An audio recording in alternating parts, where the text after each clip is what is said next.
Buenas and Hafadi. This public hearing is now called to order, and the time now is 8:30 a.m. Thursday, February 5th, 2026.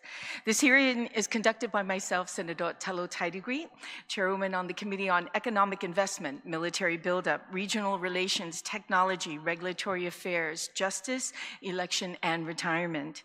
To comply to the Open Government Law, notices of this hearing was published in the KUAM and the Government of Guam Notice Portal on Thursday, January 29, 2026, and the second notice was on Tuesday, February 3rd, 2026. The notice of this hearing was also disseminated to all my senators or your senators as well, and media via email and made available on the Guam Legislative website.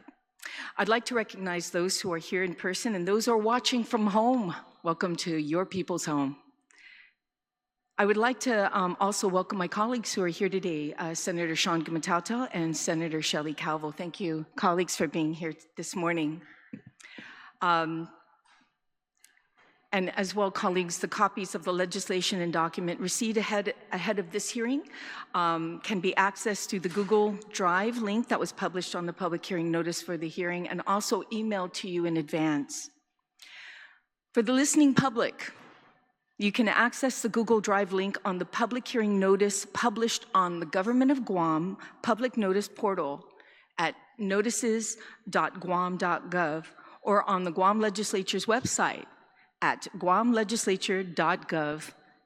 If you need assistance, please feel free to call the legislature at 671-472-3465. Also like to recognize my good colleague and a member of the committee, Senator Chris Barnett. Malfunction. Welcome, sir. So before I begin, I would like to set some rules of engagement during this public hearing. When asked, please speak directly into the microphone and state your name and position and who you represent. I ask that those who are testifying today to please stay seated for any questions my colleagues may have, and then you'll be excused. I respectfully ask that we conduct ourselves professionally and respect each other's opinion. Those who do not comply to these rules will be asked to be removed and prohibited from further participation. So the agenda for today is Bill number 237-38 COR, introduced by myself, is an act to add a new Chapter 8, Division 1, Title 17 of the Guam Administrative Rules and Regulations relative to the Department of Labor promulgation of rules and regulations for the implementation and enforcement of the Guam Registered Apprenticeship Program pursuant to Public Law 35-39.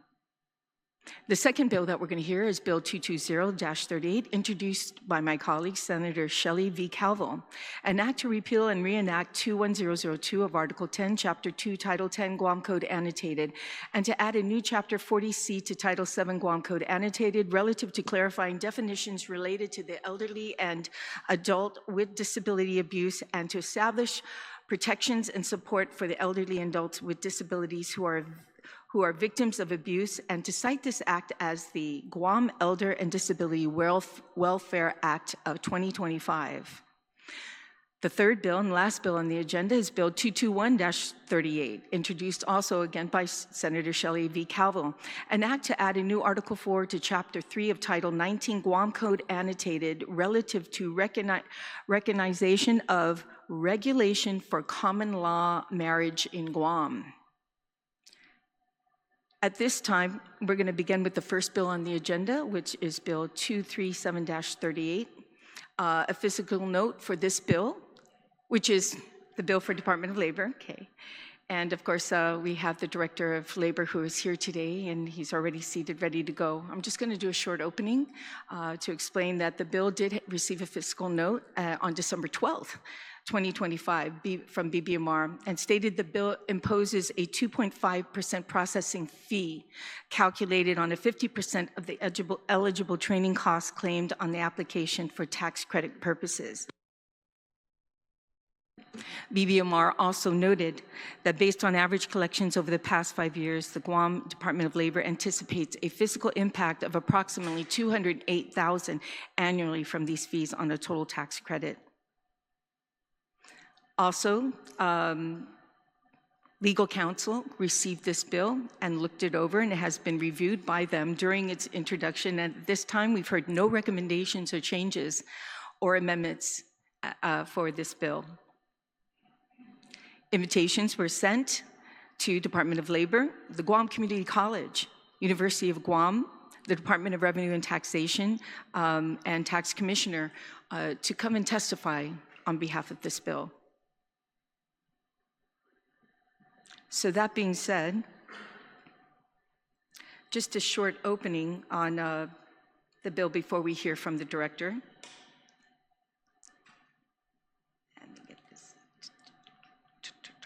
Okay. In short, Bill 237-38 was introduced on my behalf, on behalf of Department of Labor, and I would like to thank my colleagues, Senator Therese Terlaje, Senator Chris Barnett, Shelly Calvo, and Senator Sabina Flores for co-sponsoring this measure as well. So Bill 237-38 seeks to formally adopt into the administrative rules and regulation the rules promulgated by the Department of Labor for the implementation and enforcement of the Guam Registered Apprenticeship Program, also known as GARP, as mandated under Public Law 35-38. What the bill does, it codifies regulations that establishes equability standards and documentation requirements for registered apprenticeship programs.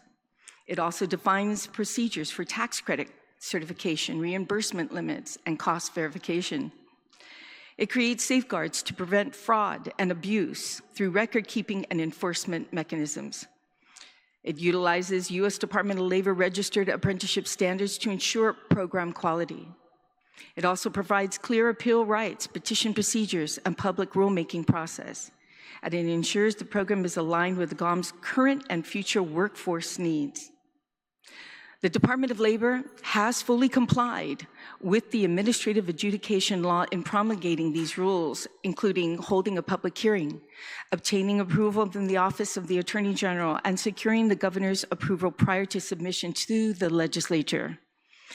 What remains is formal legislative adoption to complete the process.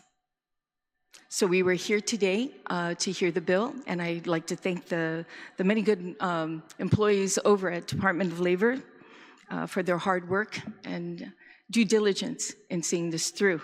Yes. And at this time, I'd like to recognize the director, Director De La Sola, if you would please like to state your name for the record, who you're with, and also read your testimony into the record. Thank you. Thank you. Honorable Telo Taitague, Chairperson, Senators Gumatautau, Calvo, and Barnett, thank you for coming this morning. I'd like to read my written testimony. Dear Chairperson Taitague, thank you for this opportunity to testify on Bill 237-38 and for holding this public hearing.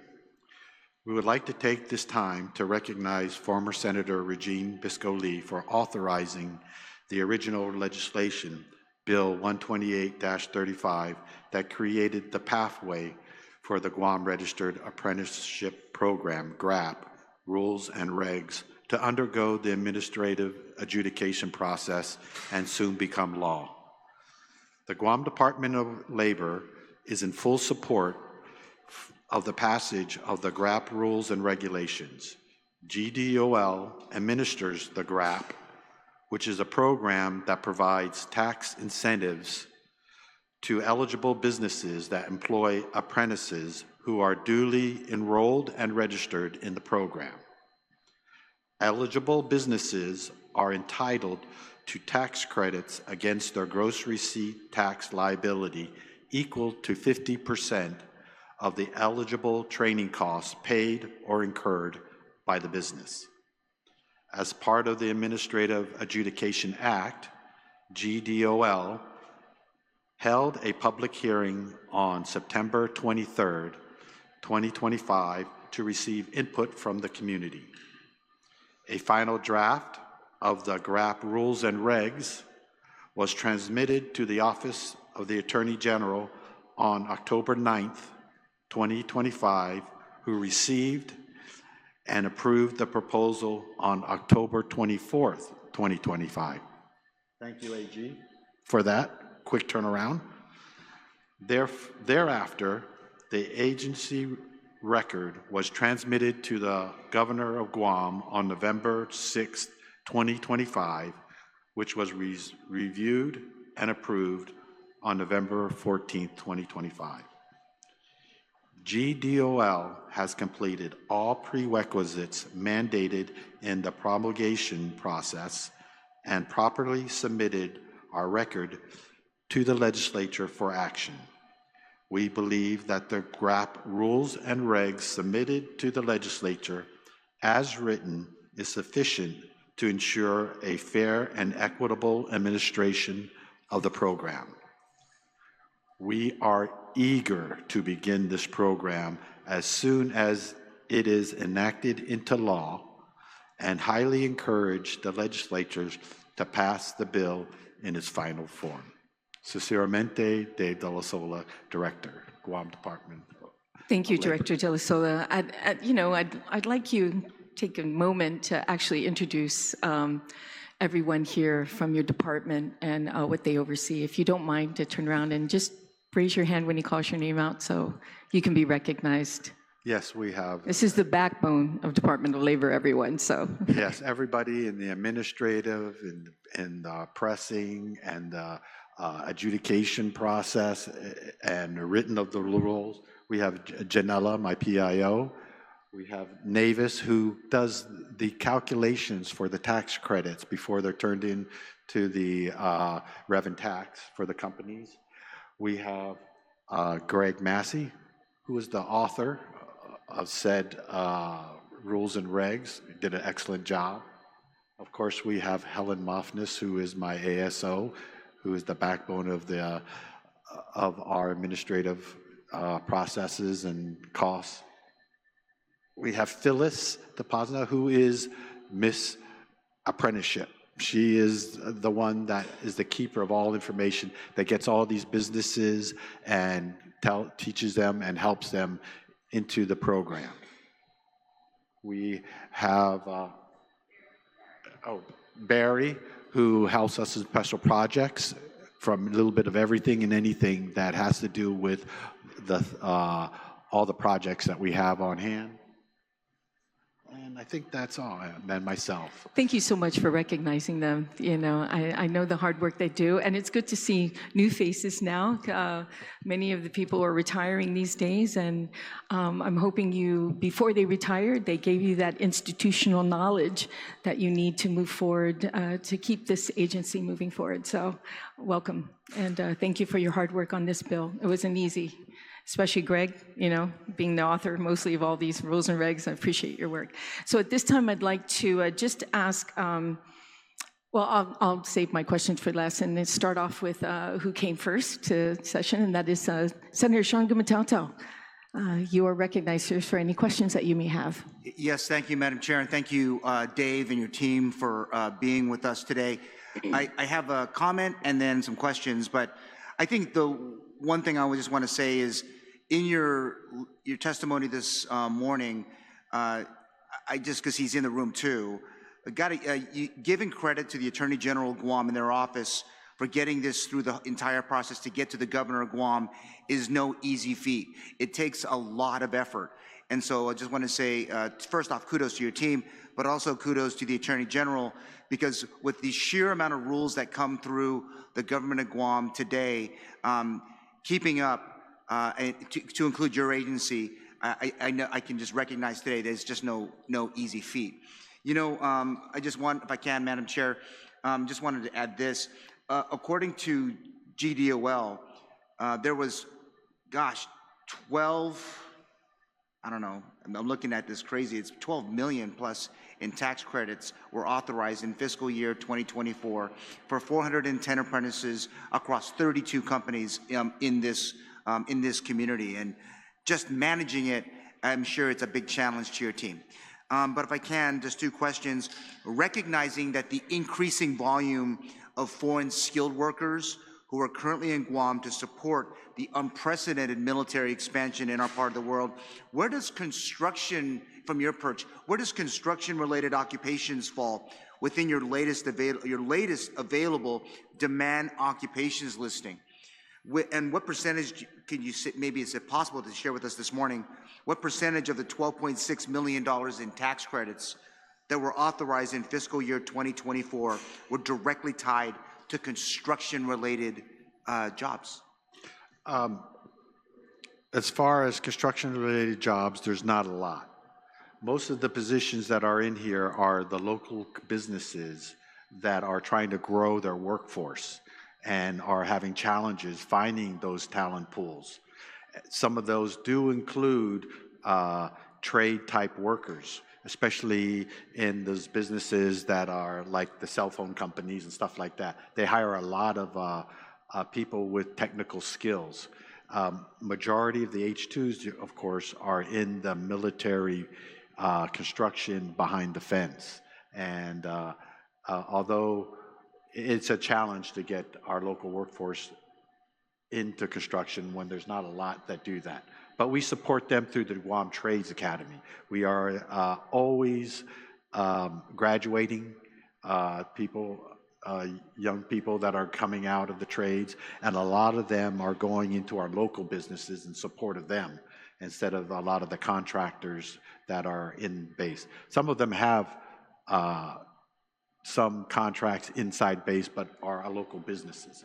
So in a way, we are supporting them as much as possible through the trades.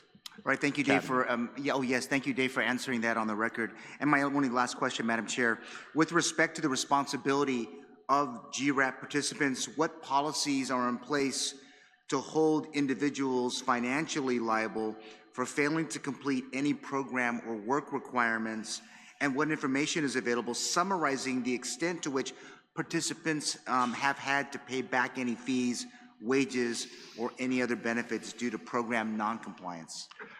So far, we haven't had any problems with the program. We work very, very closely. We have people like Navis back here that goes line item by line item with some supportive staff to go over each of those expenses and basically approves it. So we audit all that. And if there's any questions, we work it with the employer so that the package that is turned in, which is sometimes changed, is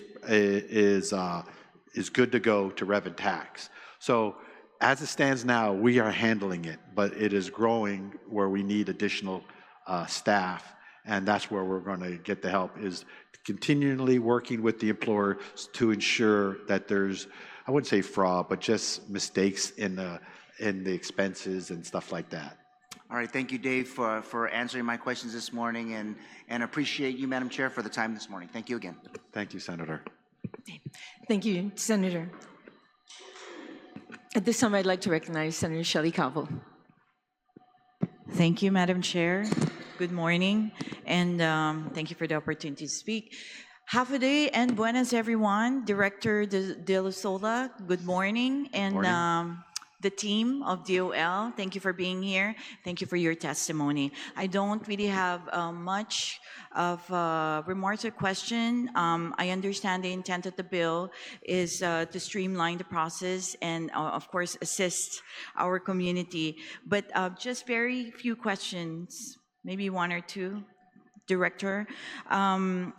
Just a curious question. How will GDOL verify residency wage records and GIDA clearance efficiently?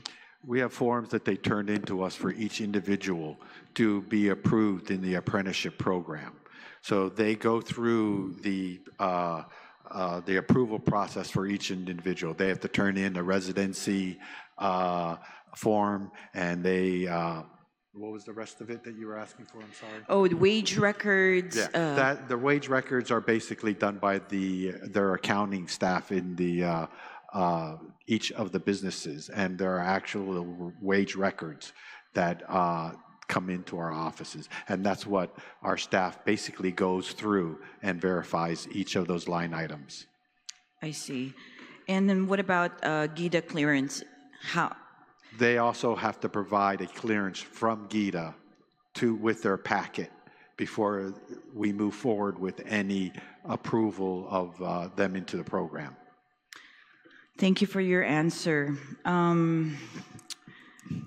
What about for small businesses? What do you have, like an outreach plan? Or is there something like an outreach plan that's already in existence for small businesses and priority industries? That's a great question because Thank you. always are approaching small businesses, and some of them are daunted by the task of getting the approval, which can take months. But the more businesses that we have approved, we have created a robust website of templates, and so that basically we're not reinventing the wheels for a lot of the businesses. So if one business is coming in and we have 2 or 3 other businesses in the similar categories, we share those templates so that 90% of the work, 80% of the work is already completed. All they have to do is put in their information and tweak it to what they do. Same with all the templates for their accounting and for all the different requirements that's needed. So we do have a robust template.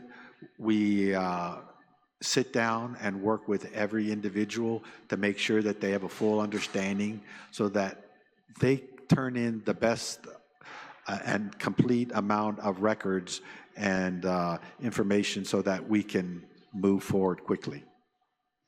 Thank you for your answer, sir. You know, Director, obviously our community consists of many small businesses, and obviously, as much as we want to help everyone, as we can see that many are struggling, small businesses are struggling at this point in time. At the same time, you know, at the verge of closing down, and some of them closed down already. I think, you know, this you know, more assistance to them would be very beneficial to our community in general. Thank you for answering my questions. That's all I have for today. Thank you, Senator. Thank you, sir. And thank you, Madam Chair. Appreciate the time to speak. You're very welcome, Senator Calvo. I'd also like to recognize my good colleague, former Speaker, and Senator Therese Terlaje, who's here with us this morning. Now I'd like to recognize Senator Chris Barnett. You are recognized, sir. Sidus Masi, Madam Chair, and Manana Sidus to the people of Guam. Thank you to everyone in attendance this morning, and thank you again to everyone watching on our YouTube stream. I hope it's holding up this morning. Just a little programming note, the stream has been getting interrupted, and so what the AV team does is after the hearing, they load the hearing in its entirety if the stream interrupts, just because we've been getting a lot of messages about people. They love watching this show. And they hate it when it cuts off. So, good morning, Director. Good morning. I just had a first question because I remember that we had debated and then passed an extension to this program. So the program is still live because I thought what we had voted on, and I guess my first question in the bill that we had passed said that the program ended December 24. Is that accurate or no? You extended it to 2029.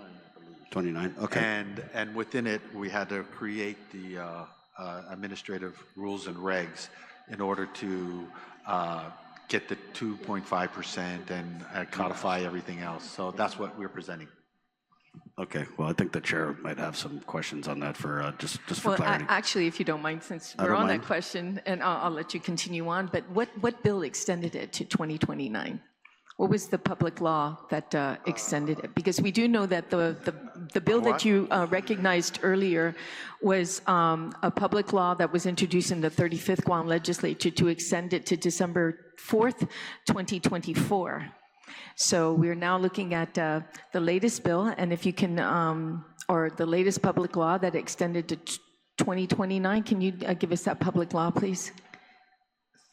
Public Law 37-53. Okay, thank you. Senator Barnett, you continue. So is Extended public it law for an 37. additional 5 years. Okay, thank you. Thank you, Madam Chair. Sidus Masi, Director. Anyway, at the time, I remember we had debated this, Yes. the extension. I had raised some points on the floor about who was receiving the benefit, but I think more importantly, what do you call them again? The designations for jobs. You guys designate certain jobs as like critical and part of the apprenticeship program. I'm sorry, I couldn't hear What do your you? What's question. the term again you use, director? Where for these positions that are? Oh yeah, demand occupation listing. There you go. The positions are passed every year, which are in-demand positions, critical and in demand. And from that list, they basically choose, or we can amend depending on the type of businesses that are approaching us. If you don't mind, could you just describe that process The process? of naming or selecting the demand? We basically take positions? it off of the Office of Apprenticeship the demand occupation list, which is about 2,000 of, I believe. Wow. There's a whole myriad of positions that are apprenticeable, and then from there we basically take the ones that are in demand here on the island. And in this kind of economic times, most of the businesses have very similar business, in the categories of the types of businesses that they're in.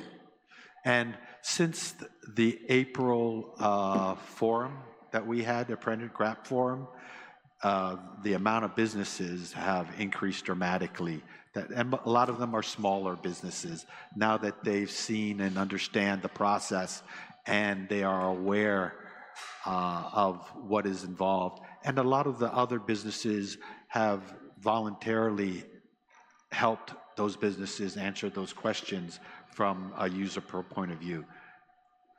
Thank you. I'm just on your website, and I kind of did this when we discussed the program on the floor, but just to go over some of the big recipients of this program and the businesses. Well, first of all, to the tune of $2.7 million in tax credits, 52 apprentices, Citadel Pacific. Then we have Cabris Marine Corporation with 36 apprentices for $1.4 million. Duty-free shoppers, the mid-pack division, has 48 apprentices for a $1 million tax credit. So is this the same DFS that's closing? Yes, and they, of course, had to stop the program. That was, those numbers are based on last year's. Right. So I'm reading from the DOL website for fiscal year 25 Yes. participation in the program. And then we have GTA with 43 apprentices, $1.3 million. Guam Auto Spot with 49 apprentices for $1 million. And then I think the next largest one is Triple J with 21 apprentices for just over $500,000. But I'm kind of wondering, so how do we kind of spread these this program a little thinner, or is that the intent of it, where you have large numbers of apprentices with certain companies? Well, that was what our apprenticeship forum was made for, is to attract. We went out and got about 100 businesses of all different occupations or fields, from healthcare to smaller business, retail, restaurants, and that's where we're targeting and getting out to. And so those bigger businesses will start to shrink down as their apprentices start to graduate. They're usually in the 2 to 3 year programs, and they will attrition out. So that's why we just keep going after more and more into different agencies. We're hitting heavily in the food service. We're hitting heavy into the health clinics and occupations and businesses, and also the smaller, more unique businesses, petroleum. Cabris Marine has always been a big apprentice. I can see that because we want to get apprentices trained and in that relevant field, right? Working good over money making. At the part. I think that just the question I had, and I brought this up on the floor, is when we start getting into some of these businesses that are politically connected and they've got dozens of apprentices, it just, I think for a lot of people might not pass the smell test, but it is what it is. And so I'm glad that you had the forum, because I remember when we discussed this program and we voted on the extension, a lot of businesses were calling the senator saying, hey, how do I get in on that? Or why does this business have 52 apprentices and they're like a car dealership? I mean, how does that, and maybe you can, like, how do you determine these demand occupations, and how does, like, for example, a car dealership align with Well, that? if you notice, all the car dealerships are in the program. I did see that. And they're very hard pressed in finding the mechanics, the customer service reps to sell the cars properly and all that. There isn't a local pool, so that really is geared straight for apprenticeship, where they can have a master mechanic, apprentice, a junior, or somebody just learning, and they go through a 2 to 3 year program, of which is laid out with educational component and training component. And then after the 2 to 3 years, they get a certificate, which is nationally recognized in that field, whether it's a mechanic 1 or they could be a mechanic 2. Right. And the same with the cell phone providers. When you call the cell phone providers now, the person that answers the phone, the customer service rep, doesn't just say, hi, my name is so-and-so, what can I do for you? They do level 1 diagnostics, and they try to resolve the problems of your phone before they transfer you to any technician. And they have a very extensive amount of training. So this program has helped a lot in moving our local people without much skills into career-oriented jobs. And the ones that have been in the program for a while, they're now in the supervisory positions. They've gone up the chain since they've been in the program for several years now. And I'm very proud when I meet one of their managers and they said, oh, I used to be an apprentice. How do you explain some of the differences? So, for example, with the telecoms, you have, one entity, again, with, a substantial amount of more apprentices than, their competitor. Like if you compare IT&E to Docomo, is it just that Docomo doesn't know how to get involved in this program, or, I think Docomo was one of the first and largest GRAP, and they've gone through some changes. I see.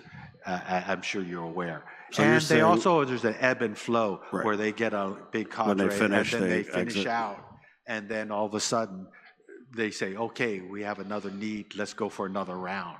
So as I told you, they used to be, I think, number 1 on our list, and but they were one of the earliest adopters. Right. So yeah, their cadre of apprentices have already finished through the program, and they're starting to start up again. Thank you, Dave. So I guess my question is, how do you have, like, for example, a Docomo who starts out big and then kind of funnels off with fewer apprentices as they graduate out of the program, but then you have other businesses that maintain the same number? Is it because they're just getting fresh apprentices in as they graduate the others? Well, I think what you're seeing is some of these newer businesses are newer into the into the field, and you got to remember, Citadel is a large conglomerate of corporations. So it's not just IT&E. So it's not just IT&E. You got their gas, you got their food. I mean, they are many different corporations. So it's kind of deceiving when you see them. They're one of the larger corporations in our apprentices, and they have a whole office for all those different business branches. Yeah.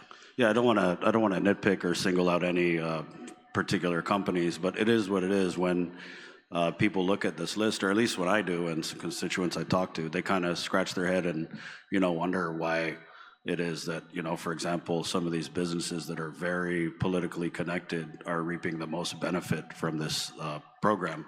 And I hope that, in shaking the tree with your forum, you get more businesses to come and take part in it. But I mean, the numbers don't lie, and it is what it is, which kind of leads me to my next question. In the rules and regs, you have all the authority to investigate fraud or abuse with this program. And Lord knows we do not want to end up with another PUA with this apprenticeship program. So do you have the willingness and the independence to investigate instances of fraud and abuse that may occur with this apprenticeship, or favoritism actually is another thing that I think people would be concerned about.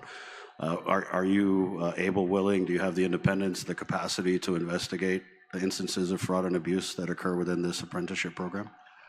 We do now, but the program is growing, and that's why we need that 2.5% that's going to go directly into staffing to help with the workload of this. Right now, you know, it's just taking us a little bit longer, but line item by line item, each of the expenses that are turned in are verified and justified.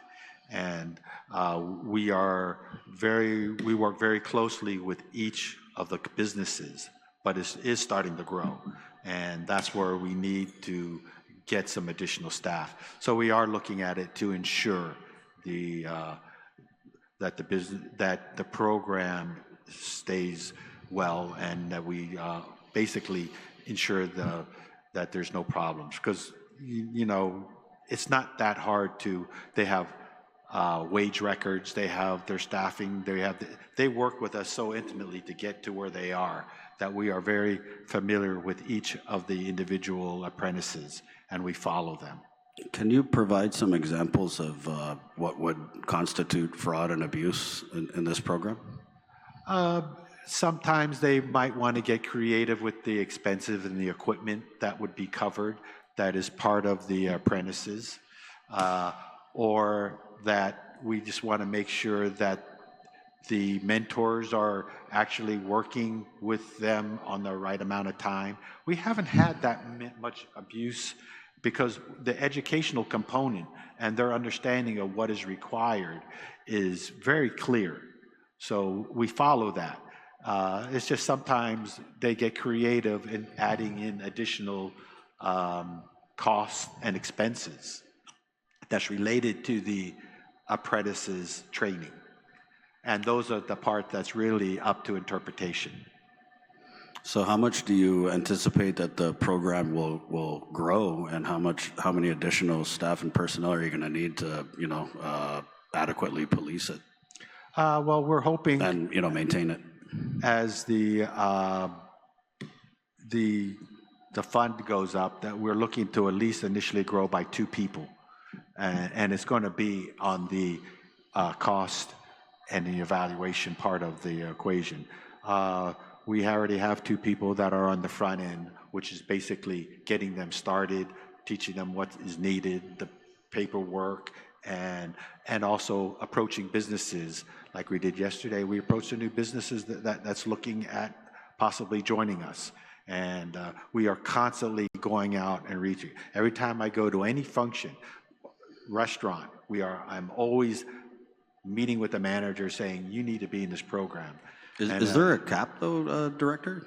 You know, so we're going out and getting people to participate in the program. Was there a cap to the number of the credits that we issue, like in total? No. Okay. The program in itself, you got to remember, the people that go into the program, each of them, the occupation has to be at a certain skill level that's apprenticeable. You just can't, you know, get a hostess who doesn't do much but seat people and put that as apprentice. You need to have a production cook who needs to basically takes 2 years or so of education and on-the-job training to reach that apprentice program certificate. And each of these programs are basically outlined, and you have to satisfy them through the Office of Apprenticeship. There are guidelines of what is required, what types of education, and how many hours of formal work experience versus classroom experience that is needed. So it's very regimented, and there's not a lot of flexibility. The type of flexibility could be through some educational component if they have some in-house specialty training modules that we can substitute in. Could you just share with our viewers how often you update the list of the demand occupations? Every year. Okay. And so once a year. What are some of the positions that you're anticipating may be added? Some of them are in the healthcare. Since I've been targeting the healthcare. I think that that is something that a lot of our people can go into careers. And so when I'm looking at what type of occupation can our local people who are out of high school, who have very little training, can step into and get trained. And they're basically tech assistants or assisting in the admin side and various things like that. And then, of course, there are always some unique businesses, petroleum or whatever it may be, that might come into the fold or are interested, that we can look into what occupations can fit for them and what we could add in.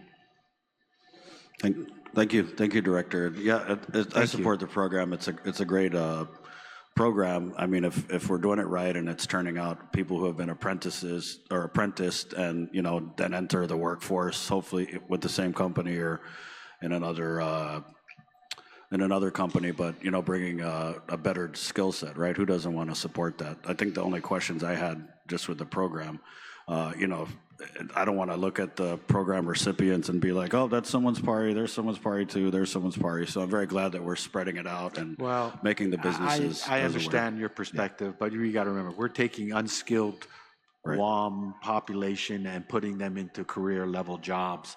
And I don't care what political affiliation they are, it's good for the island. Thank you. Thank you, Director De La Sola, and thank you again to the DOL team for being here, and thank you, Madam Chair, for being so generous with the time this morning. Yeah, no worries.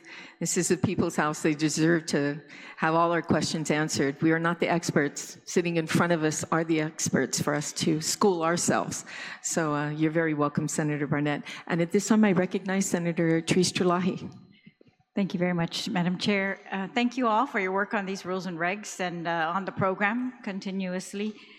So I just have a couple, if you don't mind, since the chair's being very generous with her time, can you just give us a 2-minute plug on this program in general? I heard you introduce the rules, but it didn't really explain what is this program for anyone else who you might reach today. Oh. Can we also call Greg Massey up? Yeah, I'm sorry to interrupt. Can we have Greg come on up, Greg? Do you want to hear from somebody else, or you want me to go ahead? And do Oh, please. Yeah. It was Greg that actually. Yeah. This is something that I just in case. The benefits for employers and employees. Yes. The benefits for employers and Yes. employees. Well, basically, the way I approach, and like I said, everywhere I go, whether it's out to eat or whether it's at a political function or wherever it is, I approach chamber, Rotary. I always say this is the best kept secret that I keep talking about. And I keep talking about it. I put out endless articles on GRAP members. I'm trying to diversify the pool. And basically, I approach a lot of them because they're always coming up to me and say, man, I'm having a hard time finding employees. I can't get these employees that got these skills. And I'm sitting there saying, it's because they don't exist. You're going to have to create them. Or they say they hire somebody because they took them from somebody else, and then somebody offered them another $1, and they jumped ship. And so that's my perfect opening for a GRAP. And how it's the perfect opening is because they're not here. You can develop them, and you can train them. So you can get somebody who has the willingness and the eagerness to train into those positions. And most of them will have a skilled mechanic or a skilled person at that level, and they usually are aging out or getting old, and they are willing to train that person into that position. We basically lay out the position, and we have a full, typically 2 to 3 year apprenticeship program that includes the educational component and the on-the-job, how many hours component, and they get 50% of the salary of the risk they're taking with the new individual, and the mentor, you're able to take 50% of their salary. They're training and not producing as much because they're busy working with that employee. That alone has helped a lot of business in these economic challenging times maintain a workforce and train a workforce so that in 2 years to 3 years, they have a workforce that it is proven that an apprentice who graduates with a company has about a 47% better retention rate in that company. because you groom them from unskilled to a skilled level career. They take that appreciation and they stay with that company and are not as easily ready to jump ship when you've invested in them. And that's one of the biggest benefits too. And they slowly build up their workforce, because after 2 years, 3 years in a program, they graduate, and now they have somebody, if they need another person in the lower ends, that person can retire out, and this person can now become the mentor for somebody new, and the cycle begins again. And they can grow their workforce and start to get the training and the career. And our people who are unskilled are now moving into career jobs, not just hourly jobs. And they get a certificate that is nationally recognized that they can take anywhere in the nation, and they will honor that. You know, I'm the mechanic. Well, what kind? That doesn't tell me what kind of level, you know, and the certificate will tell them what kind of mechanic, their level, and the type of education and on-the-job training that they get. And from production cooks to admin assistants to restaurants and hotels to the whole gamut of positions and occupations that we are aggressively expanding to and reaching out. And the bigger pool that I have of employers, you know, this island is small. So whenever I see a business, I say, well, you know, look at our list. You know somebody there. Go approach them and ask them how it's helped them. And how are the strengths and the negatives of joining the GRAP programs, you know, what is it that it took for them, and they can help them. So we have a very strong list of companies that have mentored other businesses into the GRAP program. And that's something that, you know, only on Guam that these businesses have helped other businesses and their willingness. And that is something that I noticed at the GRAP Forum, because the GRAP Forum was mainly made up of businesses who are already in the GRAP, and they talked in a roundtable discussions of what it took for them, how it has helped them, how it has kept their employees, how it has not only maintained their employees, but they were able to give pay raises, because as you move along in the apprentices, you move along in your salary too. There has to be increases, salary increases, as they attain each level in the thing. So there really isn't much negative. That's why this is my favorite program. And this is something that I'm very passionate about and speak about with any of the businesses that I go out. So the mentor salary, 50%, and 50% of the apprentice salary are covered by you as a in the form of a tax credit? They received the approval for the. They have to pay the taxes, and then they can get the 50% back. Okay. As a credit. All right. And then, okay, and so the rules are now in place, but the program has been ongoing, so if I could Well, just... yeah, this was part of the last law, when it was extended, that we had to promulgate rules and regs, and also it allowed us a 2.5%. Yeah, 2.5%. So is that new? That is new. Okay, that was my question. So now, with these rules, when they are passed, then that you will be assessing a 2.5% to these employers, right, for costs. And that will go to your department for use to continue the program. Yeah, and we're gonna, they don't have a problem with it from the businesses I speak to, because they know the amount of work, because we go through an extensive amount of templates and to get them into the program, and then when they turn in their expenses, we audit every line by line. It's very extensive and time consuming, and the more people we have, the faster we can turn that around. All right, and you said there's no cap on this program overall. Is there one report that shows, I know it says every employer must report, but is there one report from you that shows on your website or anywhere that shows the We have a overall very, tax if you look at credit our impact? website, it's very robust. Okay. And it basically breaks down to even every single individual apprentices and what they make. I mean, that's how detailed our website So we can know the impact of it. Yes. All right. And it says here, all claim costs must fall within the previous 3 calendar years. That's why you get this, there's a 3-year apprenticeship program. But that's only for an individual kind of 3 years, but a company can go on forever and ever. The 3 years is mainly when they turn in their expense sheets for the individual. tax credit. Yeah. In the past, I've seen them sometimes be way behind on that and turn in like 5 years, and it very exhaustive amount of work. So they are capped to the amount of expenses for tax credits to 3 years.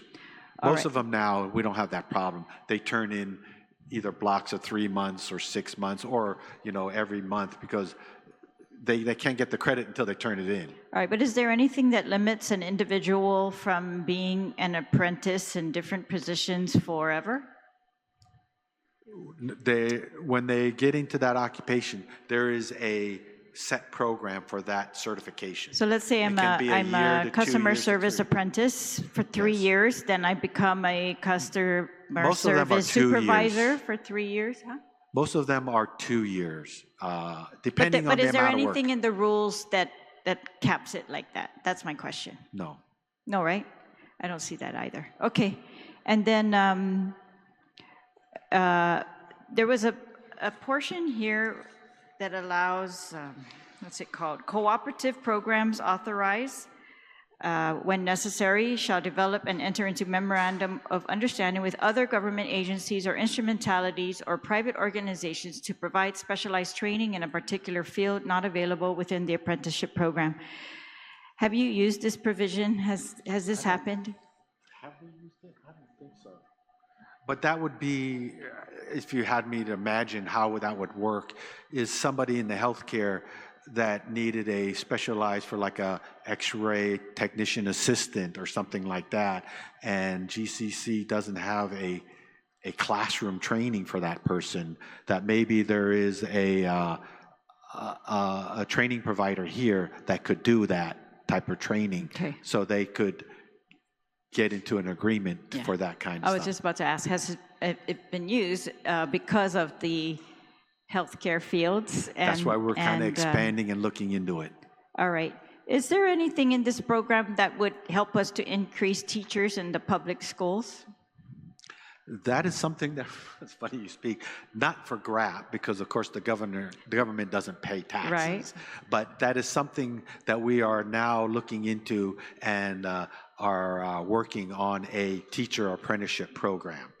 And that would be funded through the MDF. MDF, okay. Yeah. And so we are looking at that now.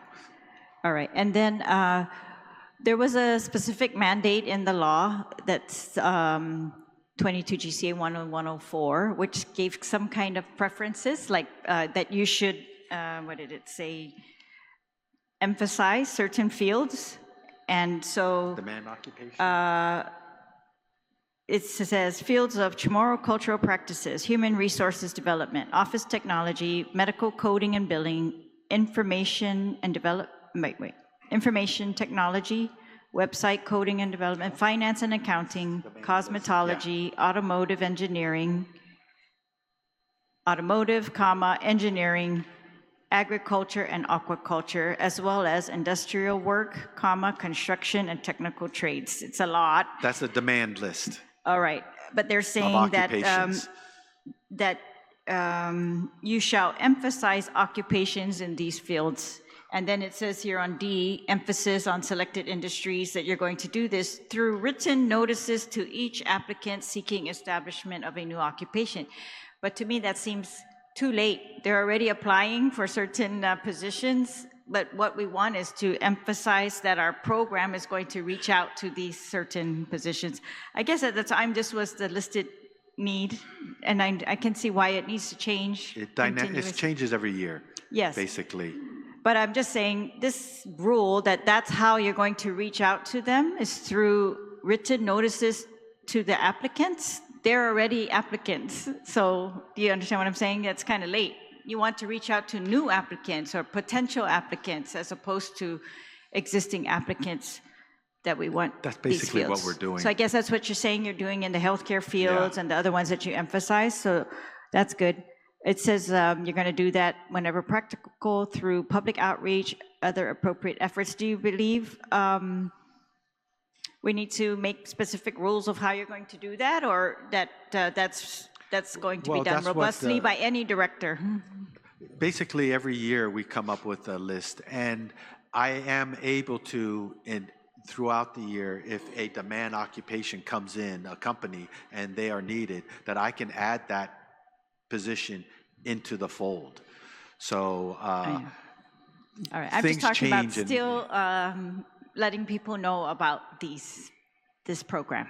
That part that's still going out and letting people know about the program, I still think needs a little bit emphasis, right? As you did with your forum, and just to continue that. The new employers that don't know about it yet. And that's why I've gone to Guam Contractors Associations. I've done it with many Rotary clubs, civic functions. All right. I'm guest speaking, and the GRAP is one of the biggest topics that I speak on. Okay. It's not the big topic that I speak on. So I'm just that pointing helps. out that the Yeah. rules just say generally that you're going to do outreach, but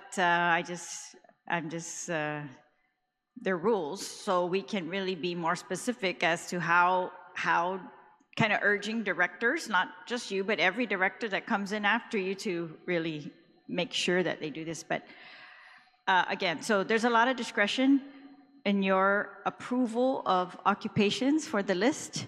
Have you ever denied? Yes, when some of those positions aren't apprenticeable. Meaning they're not on the federal list? They don't require enough skill level for it to be a 2-year program, or when I say not apprenticeable, they're not on that list of occupations that are on the apprenticeable list from the Office of the Apprentice. Right, that's a Office, federal yes, list, right? yes. So that federal list, if a position is on there, would you say you default approved those? If they are on that list, then they have standards already attached to it, and then we can. If they are slightly different from that list, but very similar, that's where we can step in and customize it. Okay. But like I said, they have to be an apprenticeable occupation. Right, if And they're not on every the occupation list, they then turn you're going to in. use your discretion. If they're Yes. not on that list already, you're going to use your discretion to determine whether it's, and Based how on those many would you lists. say that you've denied? And Oh, I don't know. That's not something that I track. I'm sorry. is it a lot, like 1 or 2, or are we talking about 10 a year, or what? We're talking about, a lot of times the new business will come and give a list of the occupations, and we will go through it and say, okay, these aren't apprenticeable, but these occupations are. So it's a work as we educate and work with the businesses that are stepping in to become apprentices. It's something as a learning curve for them, because they're not familiar with the word apprenticeable and the requirements involved. And what do you use to determine if it is apprenticeable, since The it's in the list- director's discretion? It usually doesn't make my level yet. They work with our staff who have the guidelines. Okay. that So there they are follow. guidelines that Yes. you use? Yeah. We usually, like I said, when a business comes to us, they're saying, okay, we want to get into the program. We say, well, give us your staffing pattern. And then we will look through the staffing pattern and we'll say, here's a list of positions that you could apprentice. right. And so that's how it works mainly. They don't say, these are all usually the position. It's a partnership that we sit there and we develop with them. All right. So I just find it interesting that this is a program where it's kind of employer-led, what the priorities are going to be. It's not necessarily anyone else out there is making a determination that we really need this type of employee for Guam and that we are going to prioritize this. And I guess if there's no cap, then we don't need to do that at this point, only if we wanted to cap it, right? But so I guess we can allow it. However, can you just tell us which occupations were approved, which new occupations were added maybe this year in your latest list? We haven't, I don't know off the top of my head. I'm sorry. That's something that I could get to you. All right. I'm reading your lips back there. It says you haven't added any new occupations for a while. How many? How long, maybe? That's what he's saying, but not her. Oh, when you say new occupations, we're talking about, we follow the list that is given to us by the Office of Apprenticeship. So they may not be a new occupation. It's not a new occupation, may not have been done on Guam, but the occupation is from an established list. Right, but you, So, the director, you established kind of a sub-list every year, right? Otherwise, you wouldn't need to establish a list every year. basically rolls over from the list of demand occupations from the Office of the Apprenticeship. Okay, so what new apprenticeships programs have we seen in the last year? When you say that, most of them are in the fields of, we have some new companies that have come in, like in the health field. We've had some into the petroleum field. We've had some new companies. Huh? Yeah, insurance. We've had some financial companies that have come in. Trucking, and off the top of my head. Do you think it's safe to say that we could describe it as almost any position in any company can be eligible for this apprenticeship except for maybe the very basic entry level that is non-skilled? Say that again? It sounds like almost any position in any company that requires training can be eligible for this program, except for maybe those very entry-level positions that don't require any training. Let me put it this way. A lot of these businesses are having problems, like I said, finding employees in every field. And these employees need to have certain skills. So they're using this as a tool in order to get untrained people, putting them in through a training program and build up their trained workforce. And so my question is, do you think almost every employer on Guam would be eligible for this program if they have more than the basic entry-level employees? Theoretically, if they have I any guess. other positions. Do you think so, Mr. Massey? Yeah. Well, I mean, potentially, yes, but getting into the registered apprenticeship program, it's not like you're just going to fill out a form and you're done. I mean, it's hard. You know, you've got to develop apprenticeship standards. You got to follow the standards. You got all of the reporting. You're going to have them going to classroom training.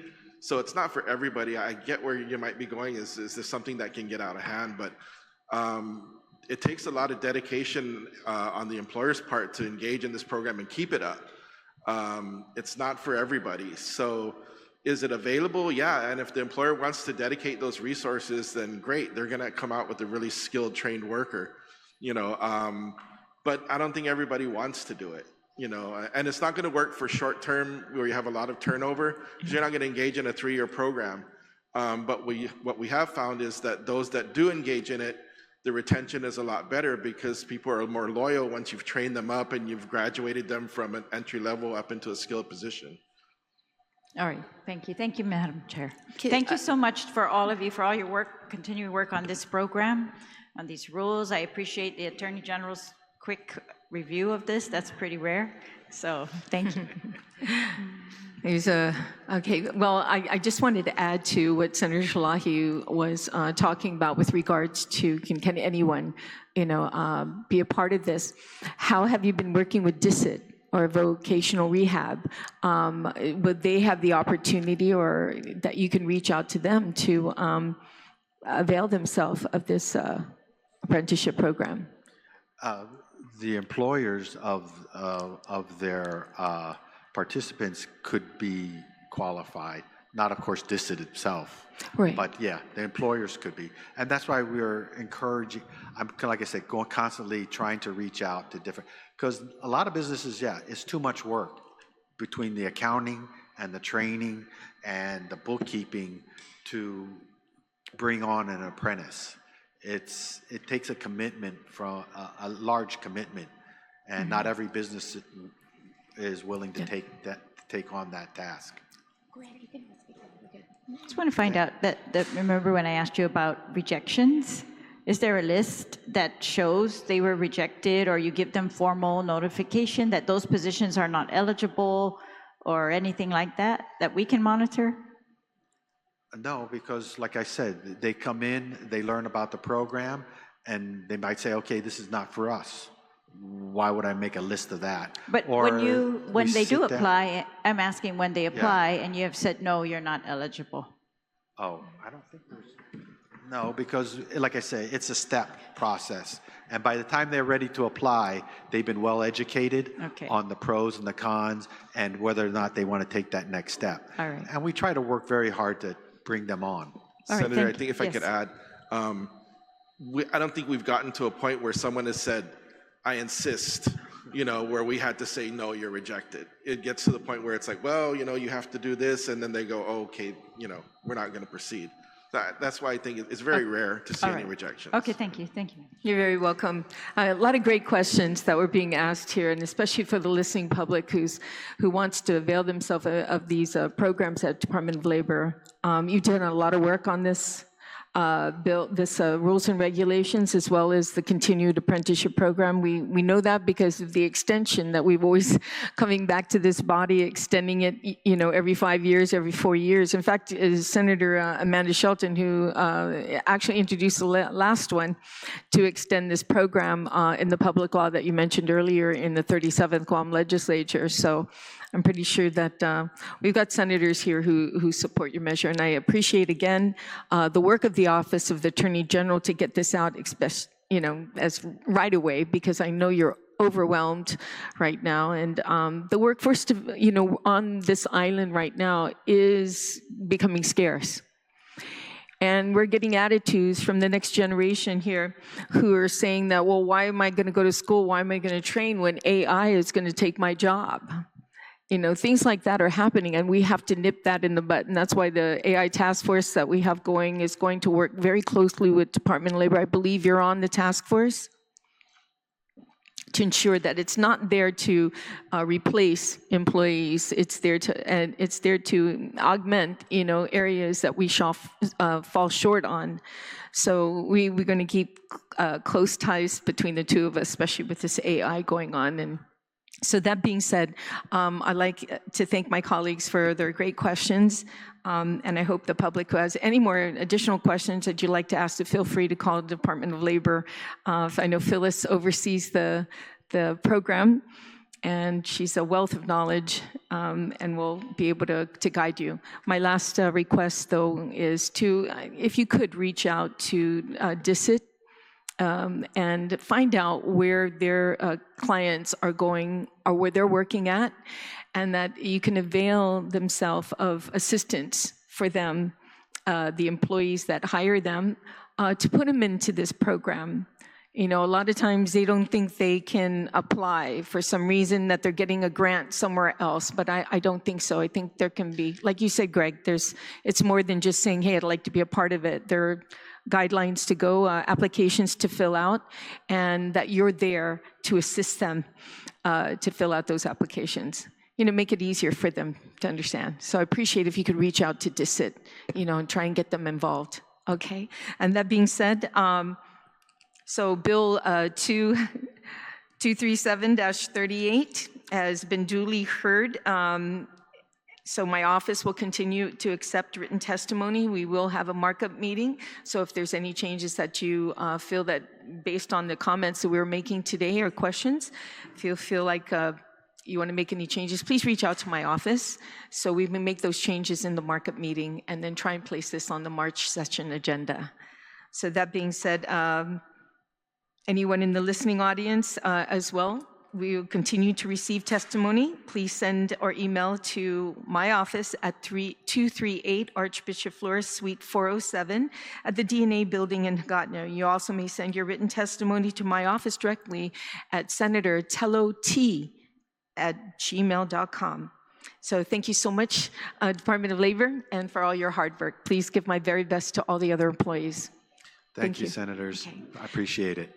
Now we have a next public hearing. We are going to take a 1-minute recess to allow those who are here to testify in the next bill to be here. So we're just going to take a short 1 minute. Thank you.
Hafa and welcome back.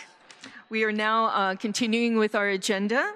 Our next bill on the agenda is Bill 220-38, COR, introduced by Shelly v. Calvo, Senator, and that's an act to repeal and reenact 21002 of Article 10, Chapter 2, Title 10 of Guam Code Annotated, and to a new Chapter 40C to Title 7 Guam Code Annotated relative to clarifying definitions related to elderly or adult with disability abuse, and to establish protections and support for the elderly and adults with disabilities who are victims of abuse, and to cite this act as the Guam Elder Disability Welfare Act of 2025. And this time I'd like to recognize the author of the legislation, Senator Shelly Calvo. You are now recognized.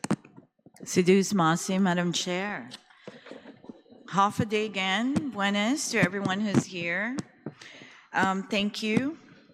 Bill number 220-38, the Guam Elder and Disability Welfare Act of 2025, is intended to strengthen how our laws respond when elderly persons and adults with disabilities experience abuse, neglect, and exploitation.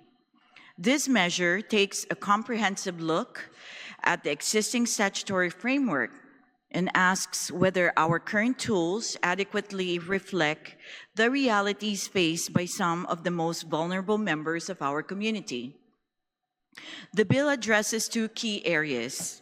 First, it updates and clarifies the definitions used in Adult Protective Services law. These definitions guide how abuse is identified, investigated, and addressed.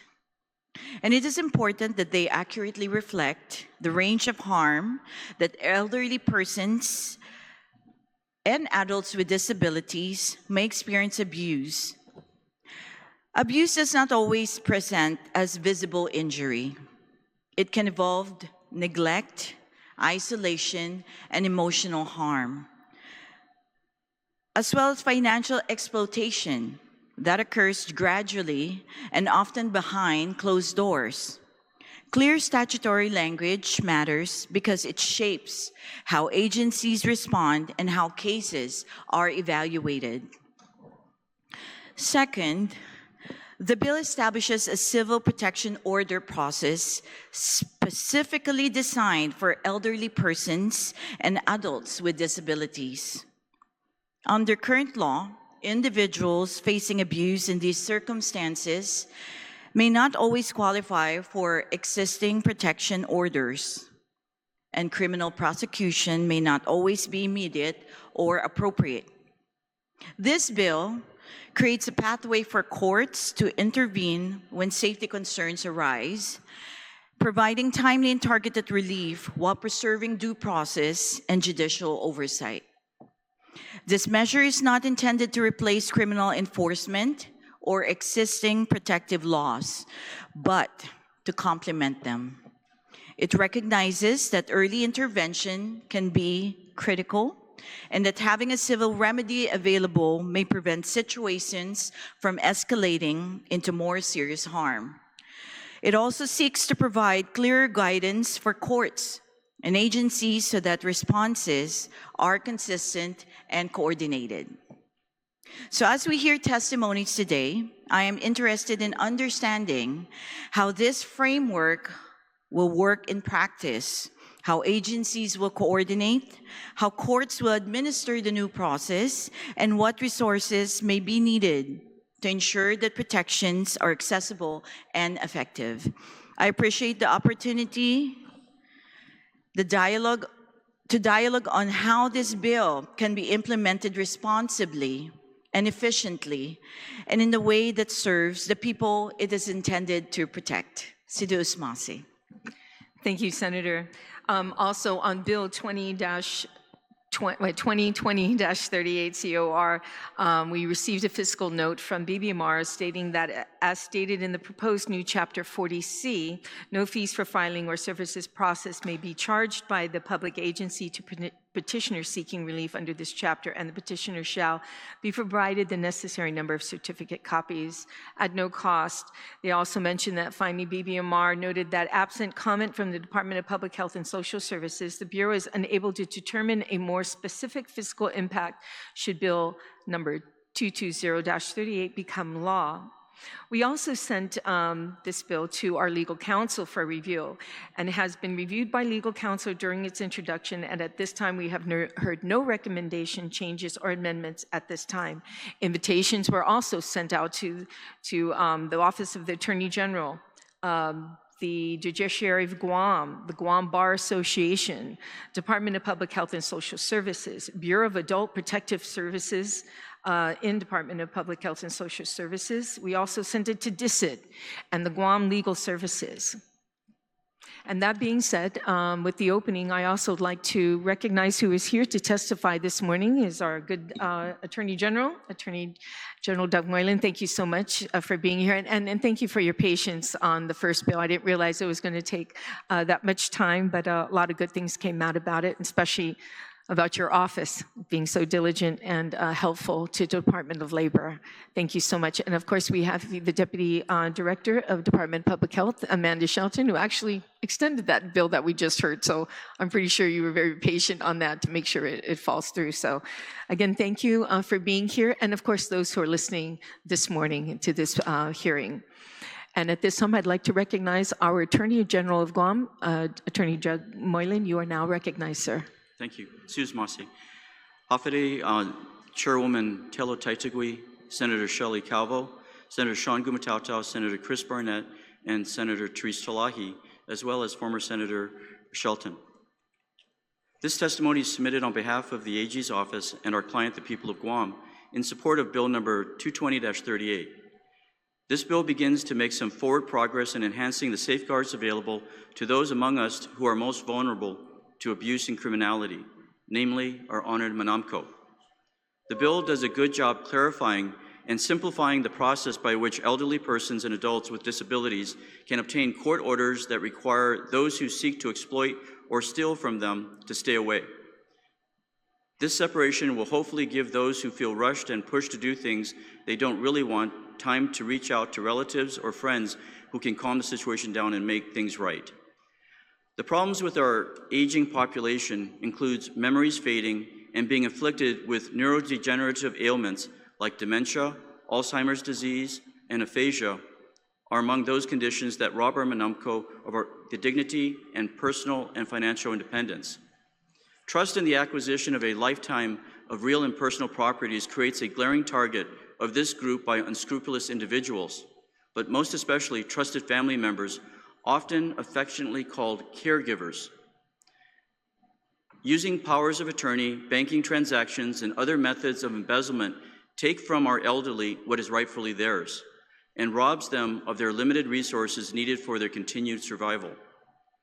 Along these lines, I strongly recommend that the committee include provisions in this Title 10, but also in the guardianship statutes in Title 15, provisions that allow for payment of mandatory reasonable attorney fees and costs awarded to valiant friends and family members who may bring to our courts legal actions that restore property taken from Guam's Manamco. And those fees and costs come from the pockets of those found to have wrongly taken from the Manamco, and not simply the estates of the Manamco. In addition, those in the caregiving roles should be statutorily be deemed to maintain a fiduciary relationship with their ward, whether court identified or not as a fiduciary, and that those caregivers are forbidden from being allowed to have a will created during their fiduciary period for the Manamco. The law presumes that in the absence of a will, that intestate succession of share and share alike from a parent's estate is the presumed distribution. In addition, no guardianship proceedings should be closed to the public. Our Manamco require as many prying eyes as is needed into what exactly is happening, and for the valiant friends and family members to come forward to report what they know of these Manamco in their dealings with them and what is now occurring to them, such as victims of the caregiver's greed and deceit. All too often in court, we found out about the thefts and embezzlements that occurred when our loved Manamco pass away, versus empowering those close to the elderly to speak out whilst they live and in the guardianship proceedings. In that reference, I mean the probates. You often see in the probates allegations that monies had been taken away while a caregiver was in control of the Manamco during their lifetime. The creation of the public guardian is just one example of our community's heightened awareness of this dirty secret occurring in almost every family on Guam to some extent as our family members age. Any actions of self-dealing, whether intentional or not, should not result in a fiduciary financially benefiting by creation of a will, especially when none existed before the caregiver took on that role, and regardless of the mental state of the Manamco. An exception might include by order of the court and with the other heir's consent. The circle of life is just that, a circle. We all come into the world dependent on mom and dad, friends and relatives to care for us and help us learn how to make it on our own. As we age, life tends to bring us back to that place, a place where we must count on others to assist us so that we can keep going. The difference between the beginning of life cycle and the end is that at the end, we've accumulated a lifetime of stuff or property. Sometimes that property, money, or resources that others would have taken.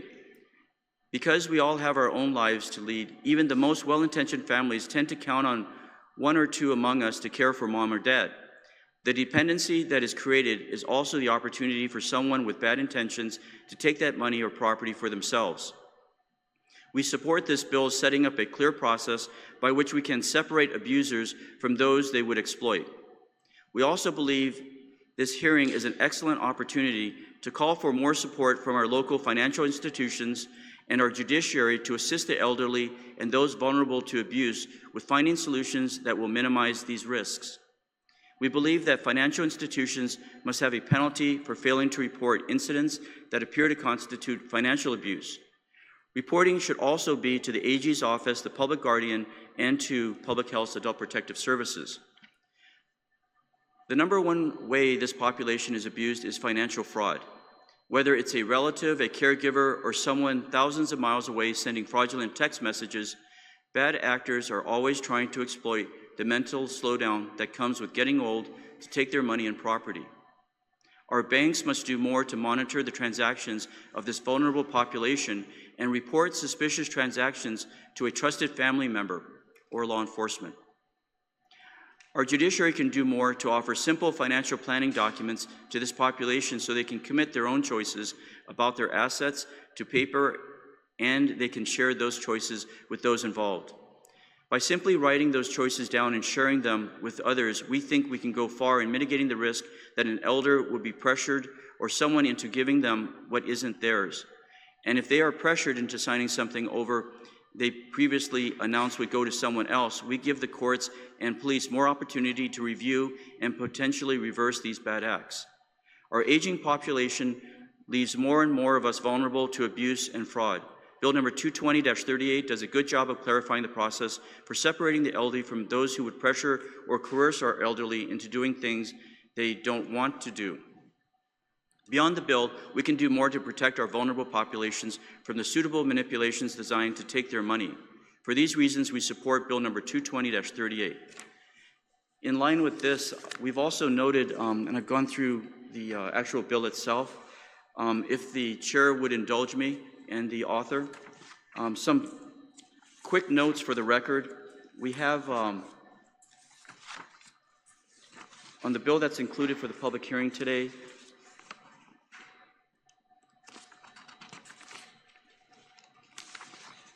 on page 8, there's a reference to financial exploitation shall have the same meaning as set forth in Chapter 32 of Title 9, Guam Code Annotated.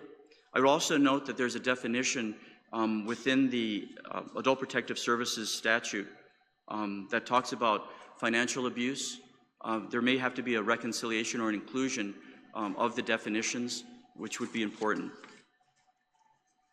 And that was the primary topic of our comments on the bill, is the material abuse that's occurring, that we're seeing, that I've seen in my practice.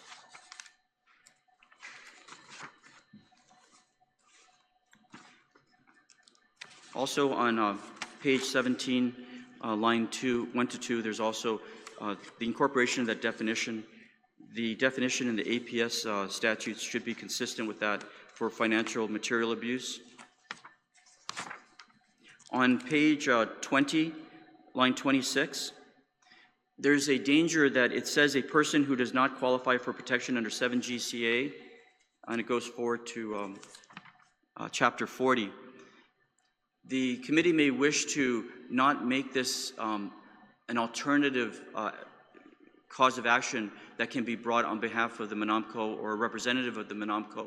It seems to say that they lose jurisdiction if it qualifies under 7 GCA Chapter 40. I would include this as an additional cause of action for somebody affected, a MNAMCO that's being affected. Also on that same page, the following page 21,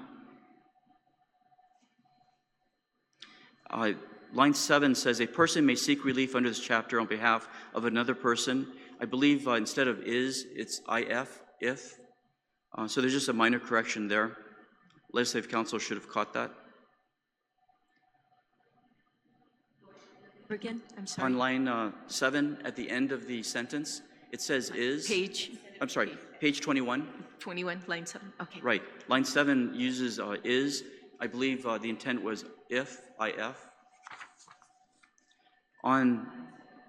Correct. On page 22, line 9, any proceeding initiated under this chapter may be sealed.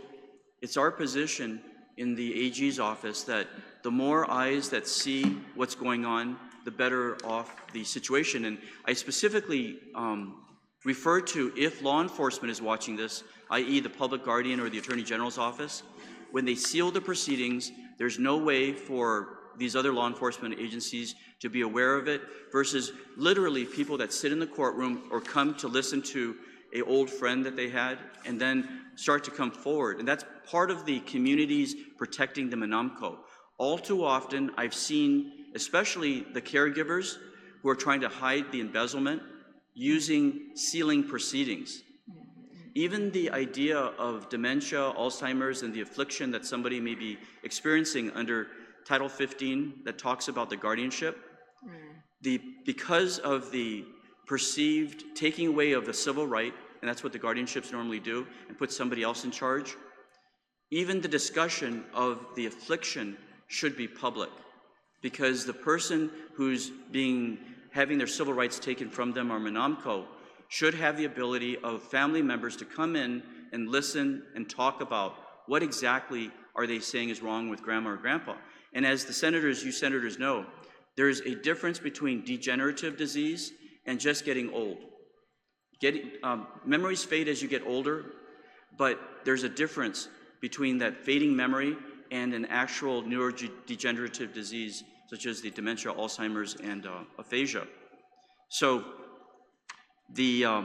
again, the idea that under the line 9, it says that it may be sealed, I wouldn't even give it to the judges to seal it, because judges, through a convincing attorney, can seal those proceedings, and that's it for the Manamco, who could literally have their ability to protect their properties taken away from them, to hold and to manage their properties.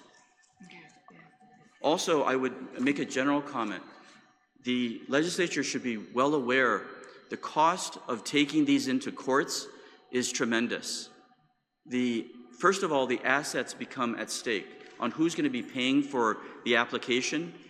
There is no provision under the guardianship code that the fees be waived. And it was through one of the cases that the courts had to impose a equity argument that the valiant family member or friend would have the attorney's fees awarded, when in fact, I believe it's in the legislative interest and for the legislature to consider, make it mandatory that if the valiant member comes in, that they're not going to have to mortgage their house in order to protect another family member or even a friend, because you're not going to have it. First of all, Guam has a problem with not having enough lawyers. Second, the amount of money the attorneys are going to charge in order to try to challenge a guardianship proceeding, or where the caregiver is trying to become the guardian so they can further hide abuse that was occurring, financial abuse especially.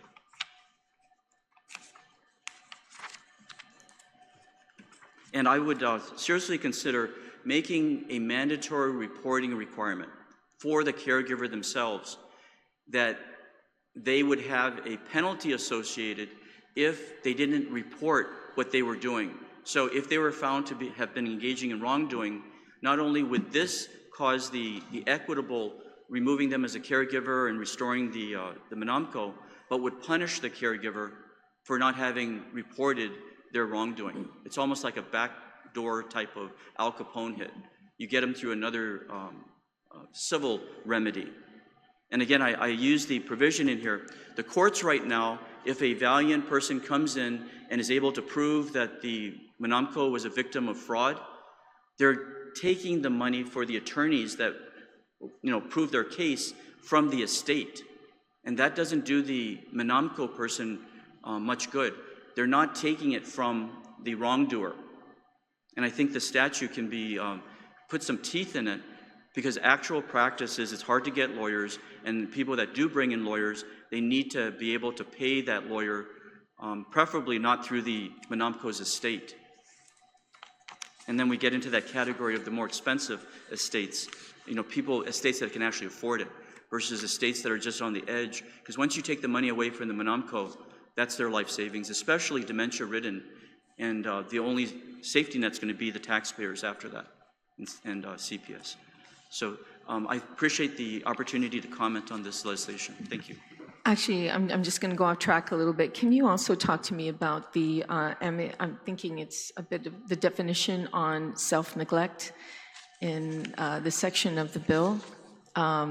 If you could just speak on that, on your interpretation, on the area where it says self-neglect. Thank you. Madam Chairwoman, do you have the,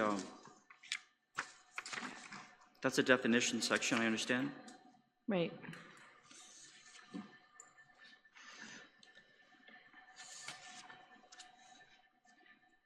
I see the neglect. Right. So-called self-neglect. Yeah. And let me pull that up, which.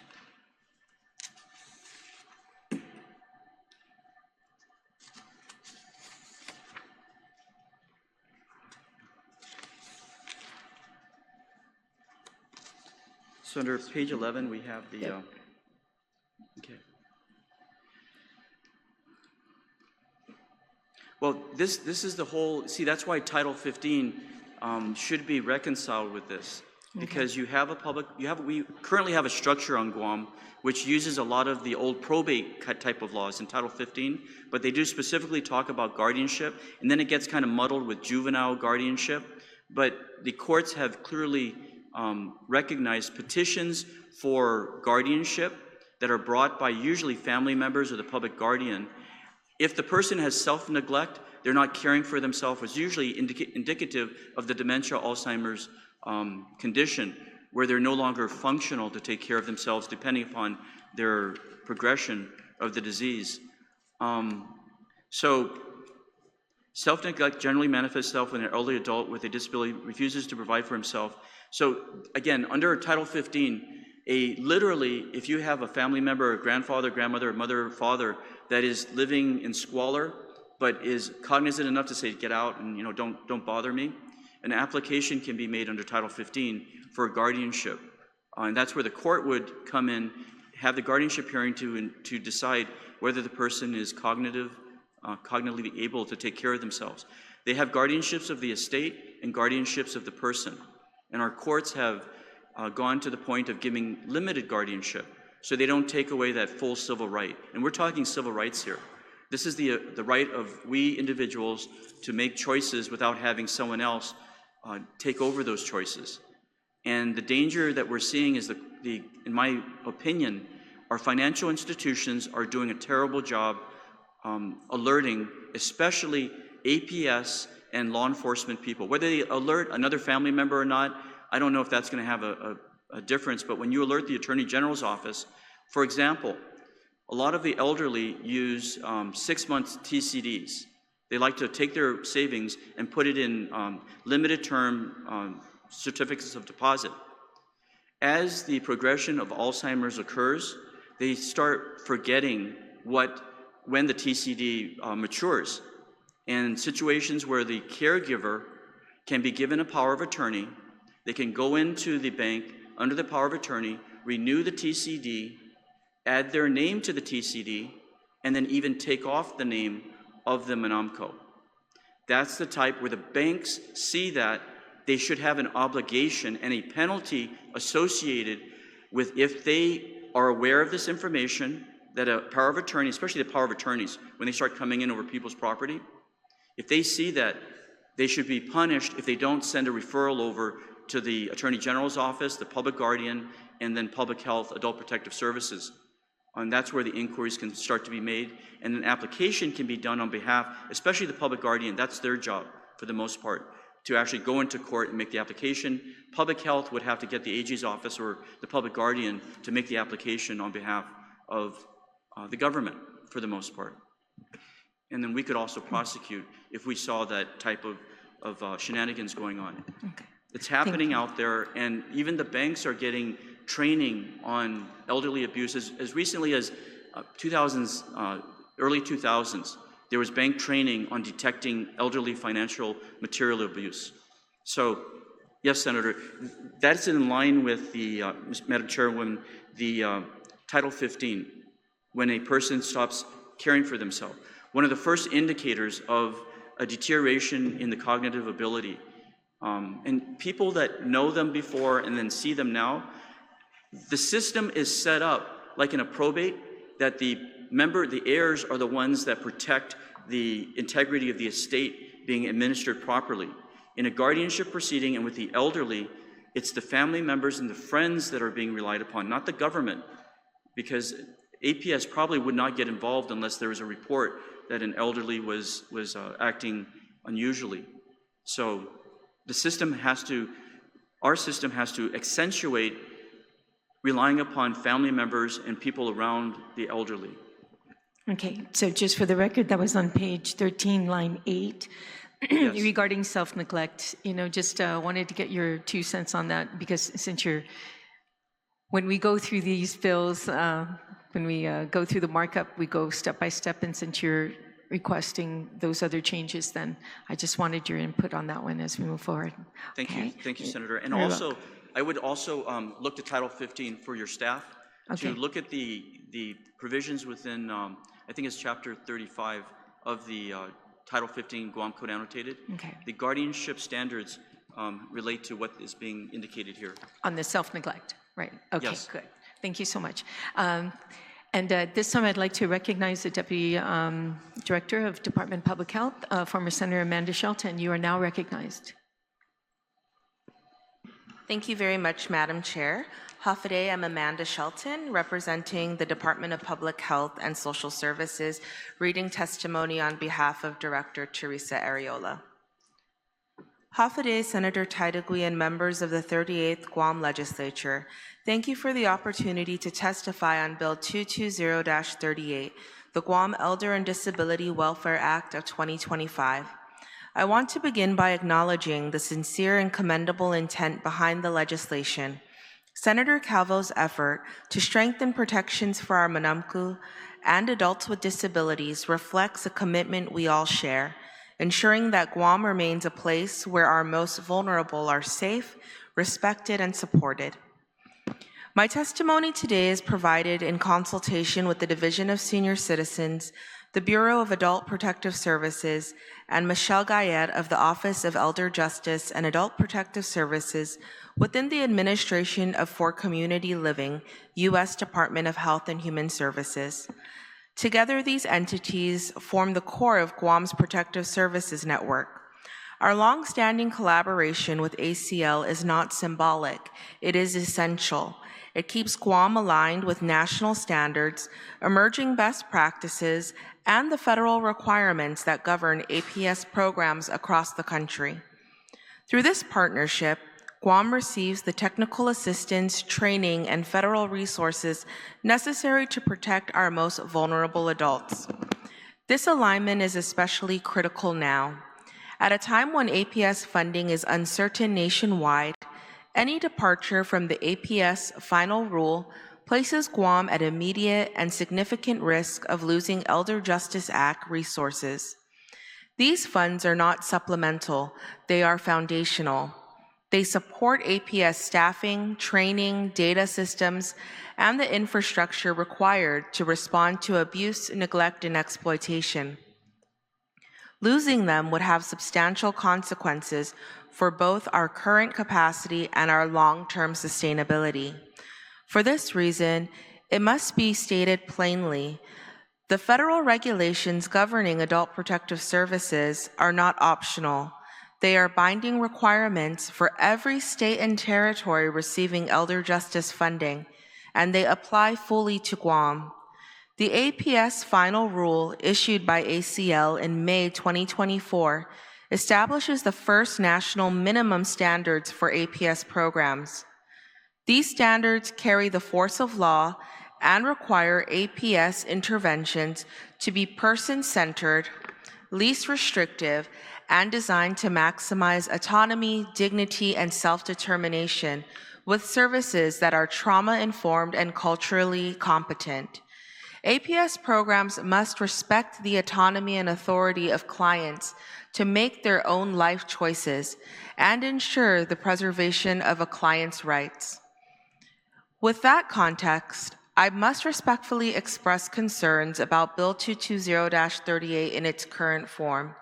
As written, Bill 220-38 blurs the line between protection and control. Despite its good intentions, it lacks the safeguards necessary to ensure that interventions remain person-centered and grounded in respect for individual choice. The APS final rule is unequivocal. Protective services must uphold self-determination and independence, even when risk is present. This is not aspirational, it is required. Although the bill seeks to strengthen protections, its current draft leans too heavily on the criminal justice-oriented approach. Accountability and enforcement are important, but an over-reliance on criminalization risks overshadowing the core values that define adult protective services: dignity, autonomy, respect, and self-determination. Without critical revisions, Bill 220-38 may unintentionally undermine the very autonomy and rights of our Manamkuan adults with disabilities that it aims to protect. The repeal and reenactment of several key definitions also risk becoming punitive in practice, particularly when families lack adequate resources and are already struggling to meet basic care needs. As drafted, these definitions do not sufficiently account for self-determination, personal choice, or the cultural and lifestyle norms of elderly individuals and adults with disabilities. Without these considerations, the proposed language may unintentionally criminalize situations rooted in poverty, limited support, or long-standing family practices, rather than true neglect or abuse. Moreover, lowering the age threshold for defining an elder from 60 to 55 may place Guam out of alignment with broader standards and significantly increase the number of individuals eligible for service. This change will require substantial additional resources, staffing, funding, and administrative capacity to manage the likely rise in case referrals. Without these resources, the system may become overburdened, compromising both the intent and the effectiveness of this legislation. Concerns also arise with Chapter 40C, Elderly or Adult with Disability Abuse Protection Order, including subsections 40C-102 through 40C-109. The chapter does not clearly define the scope of APS involvement or specify whether APS will lead or coordinate the process. Assigning jurisdiction to the Superior Court of Guam for all proceedings may create duplicated efforts, conflicting directives, and unclear lines of responsibility among agencies. It is essential that we recognize any legislation governing protective services must strike a careful balance between safety and autonomy. To achieve this, it must incorporate explicit language affirming that least restrictive is not merely a guiding value, but a legal requirement. The APS final rule limits court involvement to circumstances where voluntary services have been exhausted or are insufficient. Bill 220-38 diverges from these principles by prioritizing court orders and punitive measures early in the process. While protective orders can offer safety, APS investigators know that many adults do not want restrictions on their ability to remain with or interact with those accused of abuse. Unless revised, the bill risks overriding the adult's voice and personal choice, protections that federal standards explicitly require. APS is to seek emergency protective action only as appropriate and necessary as a measure of last resort to protect the life and safety of the client. From a policy and budgetary perspective, the risks of misalignment are profound. The APS final rule warns that state entities are required to adhere to all provisions contained herein to be eligible for funding under 42 U.S.C. 1397 M1B. Guam currently benefits from federal Elder Justice Act allocations that sustained APS infrastructure, workforce training, and technical assistance. Non-compliance could jeopardize these resources, expose the territory to audit findings, and trigger corrective actions that divert already limited local funds.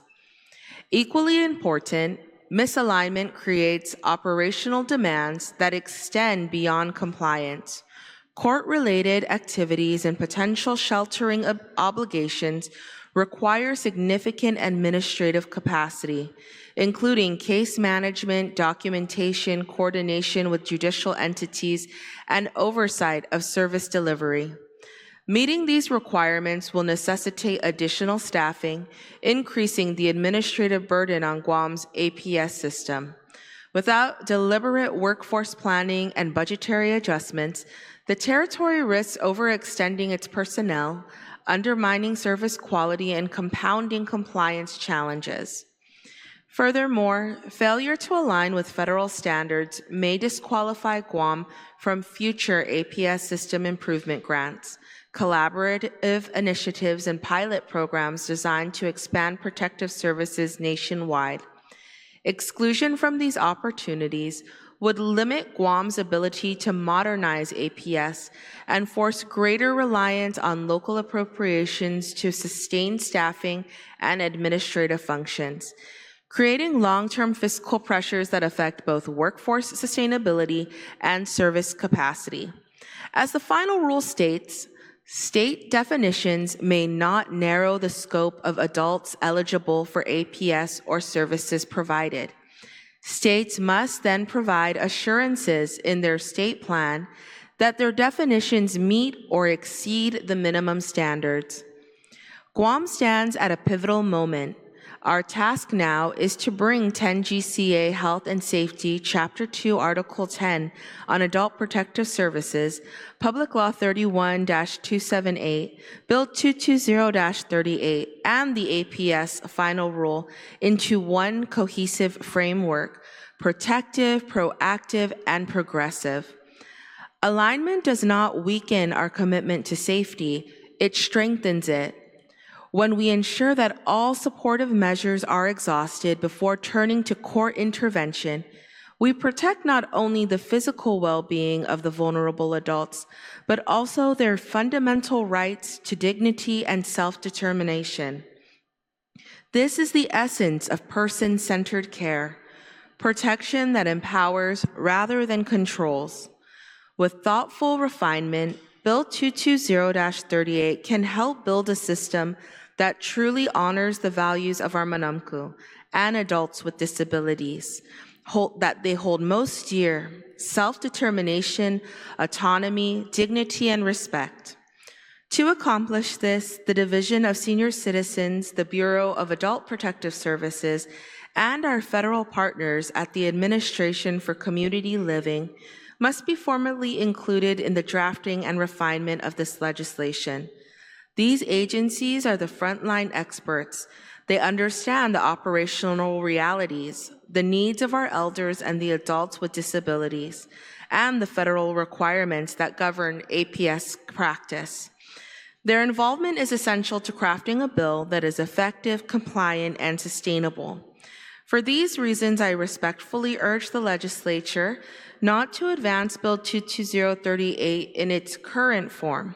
Instead, I encourage a collaborative redrafting process that brings APS, the Division of Senior Citizens, and ACL to the table.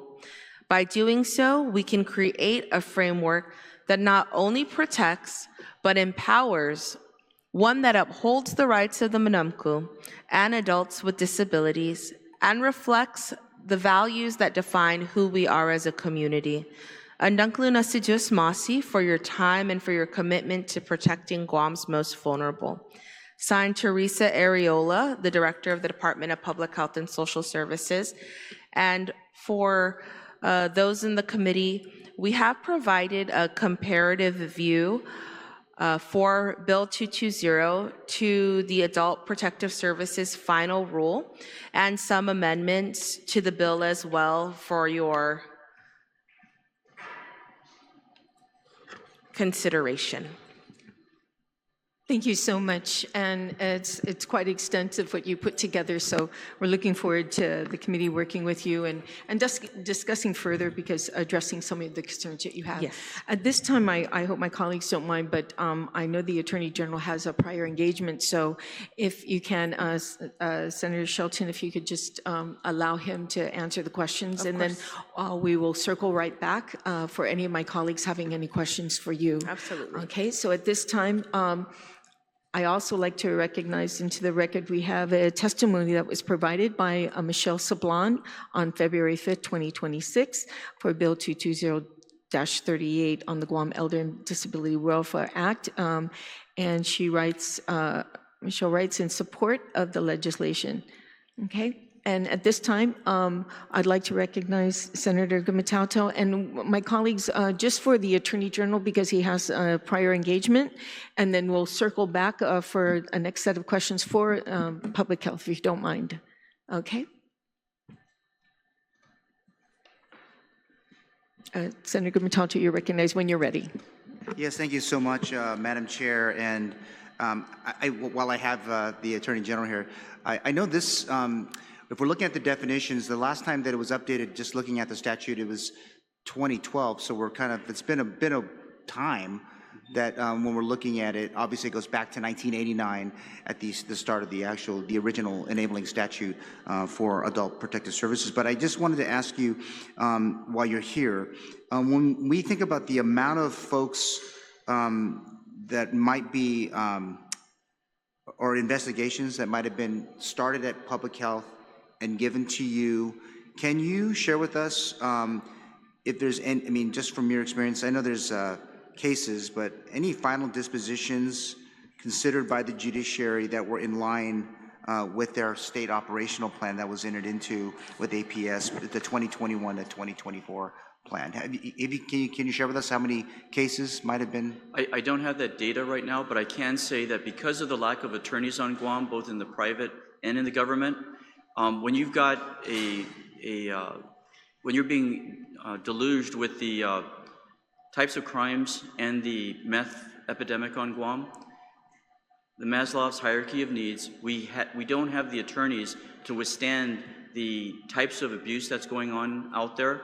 APS has been doing an amazing job as social workers trying to do a triage on what I've heard going on out there with the elderly abuse. The public guardian really should be a mini law firm. They should have a set of lawyers that is tasked with specifically protecting our Manamco, because it's my feeling and observations that abuse is on the rise for our Manamco on Guam, where they're living longer. As a population, I believe we're living longer, but the degenerative illnesses that are being faced, and I'm not even talking about Parkinson's disease, towards the end, the brain is affected and the ability to communicate and to interact. But again, the dementia, the Alzheimer's disease, aphasia are what we're seeing every day, and you're also seeing it in the nation. And that's why I refer to the banking industry, saw this at least 20 years ago, that they started training their tellers to be aware of those powers of attorney.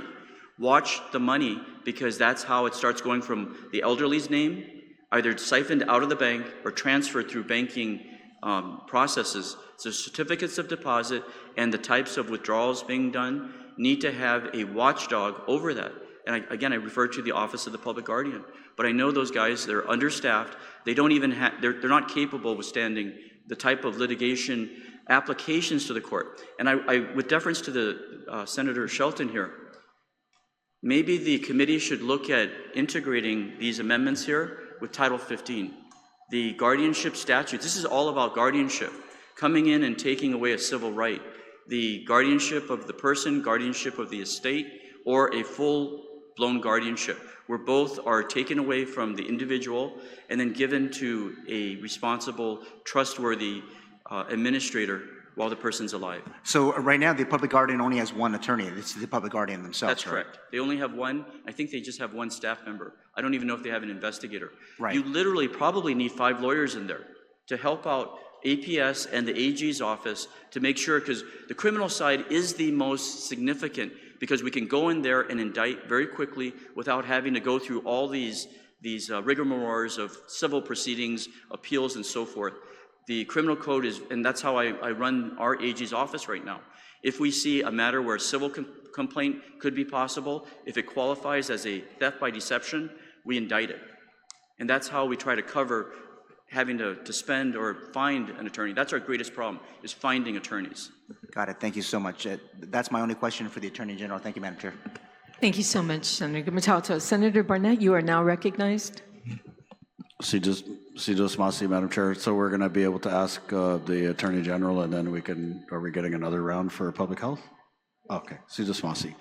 Good morning, AG. I guess I just want to ask, your opinion, and did you catch any of these many contradictions, conflicts, violations, relative to what public health is saying about the bill in your legal review? Because I didn't catch any of this in your testimony. And right.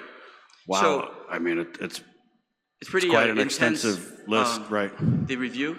Yeah. They are considered the experts on island, but they're under federal administration. What we normally do in our office, if there's a question, we send the draft legislation to the program administrator in the states and have them kind of give an opinion on it, especially our child support area, when we have a certain question. So I would invite maybe the director to consider that. But on the other issues, they have an administrative function of investigating, and everybody talks about dignity, talks about this euphoria that we believe that we want to treat our adult ancestors, soon-to-be ancestors, or Manamco, right? But when it comes down to it, it's always about money and resources. These Manamco, they need the money to survive, and then those caring for them, they have their own lives, and then maybe feeling entitled. It gets muddled with what a parent-child relationship is. You get sibling rivalries that go on.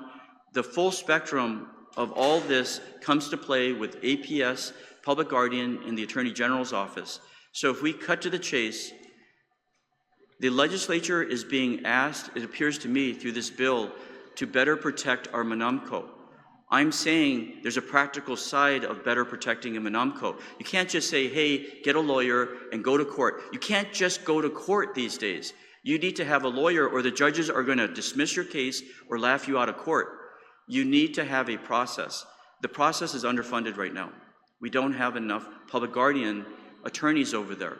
And in the AG's office, we don't have enough attorneys to provide this type of support. So what I recommend as a practical matter, an immediate prophylactic here, beef up the statutes to give incentives to the family members to help their parent or their grandparent and come forward to, because we're talking about almost children here when they lose their ability to think. As we all recognize, once they can't think for themselves, they may have a large estate of real property and personal properties, and that's when you start seeing sticky fingers start, where they're taking monies out of the accounts, and then they're doing transfers of property, the real property, where the notary can come in and say, this person appeared, but the notary doesn't know if that person can't even remember what day it is. So this is the stuff why the guardianship court exists. And again, my recommendation is beef up the statutes on the guardianship law. Thank you for that. Yeah, I mean, we all agree, AG Moylan. We definitely want to protect our Manamco more, and we want to punish those who would, abuse them or use them, in a harsher fashion. But just like back to the bill, like we all want to do that, but according to public health's testimony, it looks like this bill will do the opposite. They've got about 3 pages of problems with the bill, and at the end of the testimony, they basically say they're urging the legislature not to advance Bill 220. So I guess my question, going back to it, is do you agree with public health's assessment that the bill as written contradicts the APS final rules, ignores final rules foundational values, jeopardizes federal funds, et cetera, et cetera? I did not have the benefit of the testimony that I was just given. Our office definitely would work with public health on ascertaining this, but I'm saying that maybe we need to step back a moment and just look at the guardianship statutes, because ultimately it's coming down to a finding of taking away a civil right to helping the person, because the court literally in a guardianship proceeding can find that this person should not have their civil right taken away from them, and fix the caretaker, the caregiver. And that's why I say that the ability of the court to do justice and equity once the guardianship petition is filed, and by the way, remove the fees for guardianship petitions so that you don't have to pay any fees for it at the court, because I know this bill talks about that. I don't believe that that would be any violation of public health, because that's where the courts begin.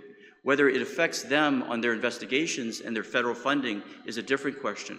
But once the petition is filed in court, that's where all holds are barred, civil rights are at stake. You either are going to get a full guardianship, the guardianship of the person, or the guardianship of the estate. That's how the courts act, or no guardianship whatsoever. That's why the importance of making it public is important, because it's designed so that once the petition's filed, your family member, your elder, your manamko has a right to fight it. They have a right to say that child of mine that's trying to take away my right to write a will and do whatever, they can fight it. That's why I'm concerned about the sealing of the proceedings, because you want as many people in that court proceeding supporting the manamko who may not be as capable.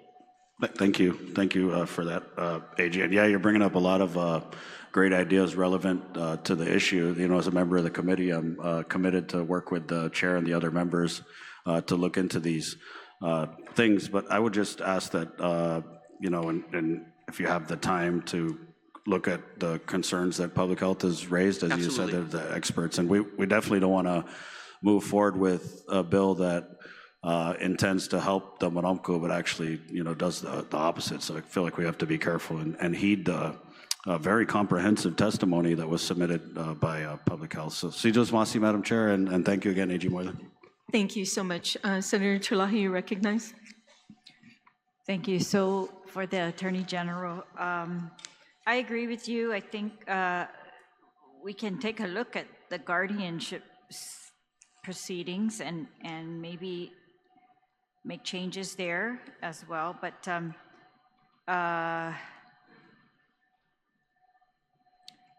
if what you've stated in your testimony are the issues, then yeah, perhaps that's the way to go. Do you feel like the court is unable to issue protective orders at this time?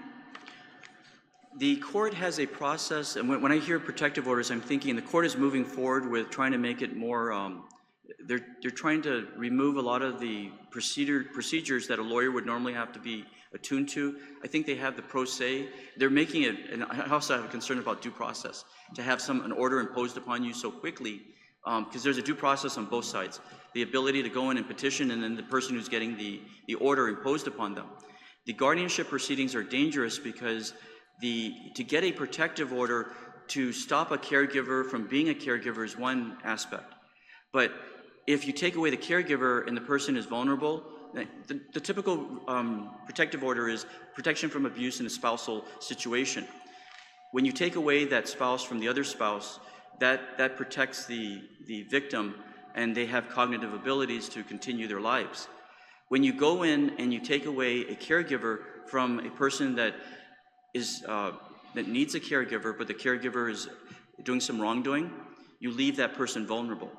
And that's why I'm saying the Title 15 is already being effectual. There's many guardianship cases that have used Title 15, but they're old statutes, as Senator Gumatautau was pointing out. They need to be updated to our current life of what's happening out there. And our biggest problem is lawyers. It's expensive to hire a lawyer on Guam, and it's more expensive now because there's not enough and the prices have gone up for the private attorneys. So, yeah. If they go through the public guardian's office, do they need to go separately to get a protective order? Is the public guardian currently capable of protecting them? The public guardian is responsible, but my experience, and this is with all due respect to the public guardian, because I've known the former one and the current one, they're inundated. There's too much abuse that's going out there, and a lot of it is financial. It's difficult to find financial abuse because you got to get into the financial records, and usually when they can't pay bills, utilities aren't being paid because everything's been taken from the account. It's too late. That's why we have to rely upon family members and people that know this person to come forward and then to make the process streamlined. So that's why I say there's a hybrid maybe that's in here somewhere. Improve the protective order statute that already exists to talk about this situation, where maybe the public guardian is automatically appointed when a protective order is involving a Manamco, allegations of a Manamco. And of course, the AG's office being notified because it is a crime to take people's money. Right.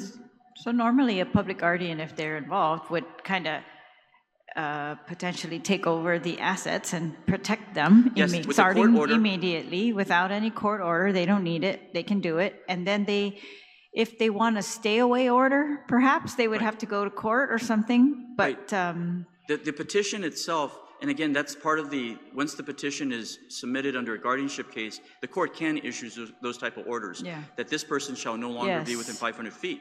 But at the same time, the question is protective orders. Just simply to go in and get a protective order, you're opening up a can of worms when you're yeah. dealing with a Manamco when you're not taking care of the whole problem. system. Yeah. Right. Okay. And then this thing about guardianship proceedings should be closed to the public. No, you said no guardianship. Currently, they are closed to the public. No, they're not closed, but the courts, on their discretion, can close it. Like when somebody talks about... Okay, so they you wanna want a rule that says they cannot close them. Right. What do they do in other jurisdictions? It varies. I haven't done the full research on it. Our statute was adopted probably from California, so that probably was the standard. We don't really talk about it. There's been Supreme Court cases that actually have seen what I am saying, is that the system is self-protecting itself, but not with government officials, it's with the family members. Yeah. That they come in, and when you close the proceedings, you stop the family members from seeing anything. They have to get a lawyer, enter an appearance, so forth. I agree with the concern. My issue is, of course, privacy of these adults as well. These are Manamco, like, are their whole medical history is going to be put out on display for everyone. Normally, we try to protect that because it's private, but... See what I'm worried about? You get a family member that wants to have grandma, grandpa, mom, or dad declared incompetent. Who's going to defend that family member? I know, I agree. So it's two sides, right? There should be two sides. We should be allowed. There should be a process for that, for at least maybe family members to be involved, or anyone who wants to petition that that's not the case, or there's some other way. But I guess notice is important in those cases, right? All right. I see your concerns, and I right now, APS, Adult Protective Services, makes reports to you for prosecution? They do. They would turn it in. Is there any problem in that system right now? Well, the primary problem is not enough lawyers. The issues are clear. The types of abuse that we would see, like the actual sexual or physical abuse, the Guam Police Department would normally bring it to us, and it would be prosecuted, even on the mentally infirm. So I know that there are ongoing cases that deal with that. Is there a problem? When you get into the more intricate financial abuse, yes, because GPD is not equipped to look at the finances. But APS is. They should be. I have not seen any that talk about the type of transactions I was talking about before. The account is empty because it requires a lot more investigation. Did they take it out to pay the bills for the Manamco? Did they pocket it for a trip? All right. All that requires more The reason inquiry. I'm asking, because APS seems to me, I'll ask them later to confirm, but they seem to me to be the entity in our government that is charged with actually doing real investigations. Yeah. Yes. And so even more than a court's going to know, more than the public guardian initially will know, more than the attorney general will know, they should know, or we want them to know. And so I just wanted to know if they know and they report it to you, that should be very clear. You should be able to proceed, right? Okay. And the problem on our side is that we don't have enough lawyers. Yes, I understand that. Right. But that's not a problem with the system per se, like the chain. That if they think this should be criminally prosecuted, we can do that. If they think Thank you, Senator. Criminal, no problem. But the civil proceeding, the guardianship, and getting a guardianship imposed for a monomco or not imposed, that's the civil They I don't go talk through about. you. They go through the public They guardian. should. I have Yes. not seen it, so I presume that's where it's going right now. All right. Okay. Cesar Masi, thank you. Ms. Masi. Thank you so much, Attorney General. Before I turn it over for closing, I did have, well, you know what, let me just have the author go ahead and answer her questions real quick, and I'll ask you mine. Go ahead. Right, we're not closing. We're just Right, just for my closing the questions. questioning for the Attorney General, not at this time. I'm going to allow the author to go ahead and ask her question. I just have one question, but I'll let her go first. Go ahead. Thank you, Madam Chair. AG Doug Moylan, thank you so much for your testimony and your input on this. I don't really have a lot of questions, but I look forward to coordinating with your office to tighten this bill moving forward. But I appreciate the testimony that you actually offered earlier. Thank you. Thank you, Senator Calvo. Actually, it was the question asked on self-neglect, and then you were able to answer that one. So other than that, Attorney General, I know that you are very pressed for time here, and I appreciate your patience on hearing this bill. So I'm going to go ahead and excuse you. I have nothing more to say, but of course, we will be reaching out to your office to go over not just your testimony, but of course, if you could look at Public Health's comments, it's quite extensive. So we'll get back to you. I would strongly recommend that the feds be brought in on that, their administrators, what they mentioned. to see if they'll opine on the current draft. Right. Thank you. Yes, definitely, and that's what Senator Shelton had mentioned earlier. You know, it's ironic, just to let you go, there's a Netflix series out there right now regarding just this, abuse for elderly, how the guardian's going in, and I just watching it 2 nights ago. So this is ironic, I'm going to pull some more information from cinema. that. I'll share you, I'll WhatsApp you that, it's quite interesting, and also my colleague here. So other than that, you're excused. Thank you again so much. Thank you. Thank you, Madam Chairwoman. Now we'll continue the line of questioning from my colleagues, and we'll begin again with Senator Gumatautel for Public Health. Yes, thank you so much, Madam Chair, and thank you, Senator. Welcome back to the People's House. With respect, I'm going to go back to that kind of my first question to the Attorney General, but with respect to the 4 targeted goals of program improvement, which were included in the 2021 to 2024 Guam State Operational Plan for APS, to what extent, from a public health side, have investigations conducted by public health been completed and forwarded to the Attorney General for review? And what information do we know about the final disposition of cases, if any, that were eventually considered by the judiciary of Guam? I'm going to ask the administrator of APS to come up to share that data with us because I don't have it off the top of my head. I know that we give an annual report for how many investigations we do every year, but I'll just ask her to join me, Crescinda, and Shar, who is our Chief of the Division of Senior Citizens. Thank you both for coming up, and if you can just state your name and your title, and then hope you can help answer this question for me. Hi, my name is Crescinda Uggan. I am the Human Services Program Administrator for the Adult Protective Services. Hi, I'm Charlene St-Nicholas. I'm the Chief for the Division of Senior Citizens, overseeing the Bureau of Adult Protective Services. Thank you, ladies.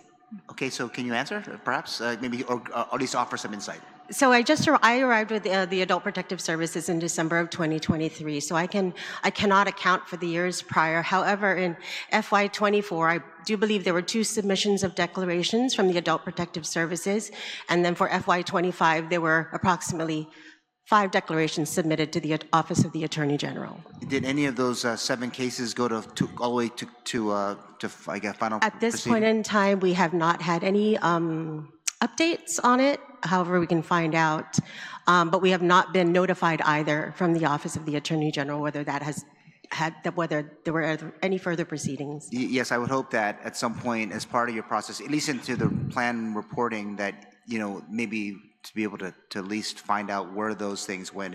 It's one thing to file, but it's another thing to go to its final final Yes, most discussion. definitely. And I can get you those dates on the dates that we tried to, or And we at least attempted any in terms of follow-up. for the committee, at least as we're in the markup process, that would be very helpful. Okay. And then my only other question is regarding the legal assistance services contract, in which Public Health requested for $47,263 above the FY 2025 budget of $191,000 for a total of $238,319. What data is available summarizing the number of senior citizens who have been assisted with this resource, maybe over the last 3 years, and how has the service helped APS to identify and help potential victims of elderly or adults with a disability abuse? In terms of the data comparison for 25 and 24, our office will get back to you. We've just submitted our annual performance data to our federal government. As you all know, they are on shutdown mode as of February 1st, so we have provided raw data. We do know that there's an increase in terms of clients being served. In terms of coordination with APS, just some of the things that we do provide is every October we have what we call annual orientation for aging services. We talk about all our contracted providers, includes legal assistance. Also included is adult protective services, so how our different contracted vendors, if they come across suspected elder abuse or neglect, of course they make a referral to adult protective services. So I hope this kind of answers. In terms of are we seeing a lot more clients, we'll get the data back, because the data will definitely show the increase that's happened. Yes, and why I'm asking is if we're looking to modernize, particularly through the statute or through this bill, the data will be critical for us. If we know, is it 1, is it 100, whatever the case might be, I'm hoping that you'll appreciate where I'm coming from as a policymaker, that if this bill can be, if it's helpful to what you're all doing, and obviously you're having to report back anyways. I'm just really hopeful that we can get that to the committee, Right. Especially to at least to the bill's author. Correct. But going back, as our deputy did report, the APS does submit its annual APS report to the legislature. So it has the, every year we provide the number of clients who've come through our doors in terms of referrals and status of those referrals. So Yes, again, for the record, for this particular bill, having the data, whether it's amended, it just will help us in our deliberations. I'm sorry, go ahead, Senator. Yes, Senator, we'll forward that annual report to the committee as well. Thank you so much. Thank you, Madam Chair. That's all my only question for public health. Thank you. Thank you. Senator Barnett, you're recognized. Madam Chair, and thank you again to the public health team for being here and for your hard work. Yeah, and I don't know if we can emphasize to the public enough the testimony from public health and division relative to the bill as written. And so when I was kind of researching last night and prepping for the hearing, my first thought was the bill is duplicative, but now seeing your testimony, it appears, well, the intent of the bill is to strengthen protections for our Manamco, according to your testimony, which again is very extensive. I mean, you guys kind of went line by line, and I'm not even looking far ahead to the data. I'm trying to figure out how do we, as a member of the committee, how do we go into the markup meeting and, fix the bill? Because basically you're saying that it's violating final rules. It'll lead to loss of federal funds. And so I have to raise the alarm that this, and I know the Madam Chair is not gonna be dismissive of this testimony, but how catastrophic would it be? And I know you covered in the testimony what you read, but if we pass this bill as introduced, what are some of the real impacts, like anecdotally, that we could see? I think what's most concerning to us is the potential to lose funding and partnership. And so that funding, like we mentioned, goes to the Elder Justice Center and pays for training and other programming for our Division of Senior Citizens. However, we have spoken to the author, to Senator Calvo. We're very thankful for her initiative to start the process. And I think what happened here is that a final rule came out while Senator Calvo was already working on this legislation. So we have these two competing documents that we, if it comes from the Guam legislature, of course, we have to follow local statute. But as a department that receives federal funding, we also have to follow the federal law and rules that are placed in front of us. And so we have spoken to her and have given our commitment to the committee that we will work in a markup, if you'd like, or any meeting for us to go through to make these changes and compromise the best we can so that we can follow the final rule and put into law what we want to do to protect the Manamku, what the will of the body will be. So we stand ready to do that, but we hope that it will be a collaborative process so that we don't risk any funding because we don't want to be put on some kind of blacklist later on that says, okay, we already, made it in our statute in Guam that things that are in opposition to the final rule, so we won't even be up for consideration for certain projects. So we are asking for that consideration from the legislature to please keep that in mind when you deliberate on this bill and you go into the markup session, that there is that funding piece at stake, the training piece, all of these services that come with adult protective services and the Division of Senior Citizens. Right, and I know you didn't go through the testimony, but this will be available on the website, I believe, with the committee report eventually. But you talked about, as well as the AG, alignment, right, with the Adult Protective Services final rule. So we want to be careful with how we move forward with the bill because we don't want it to supersede and lessen protections for the elderly by doing things like violating the APS final rules emphasis on least restrictive interventions. The bill also, according to your testimony, contradicts the final rules requirement for timely, proportionate responses to prevent harm. Your testimony also says the bill ignores the final rules foundational values of individual rights and informed consent.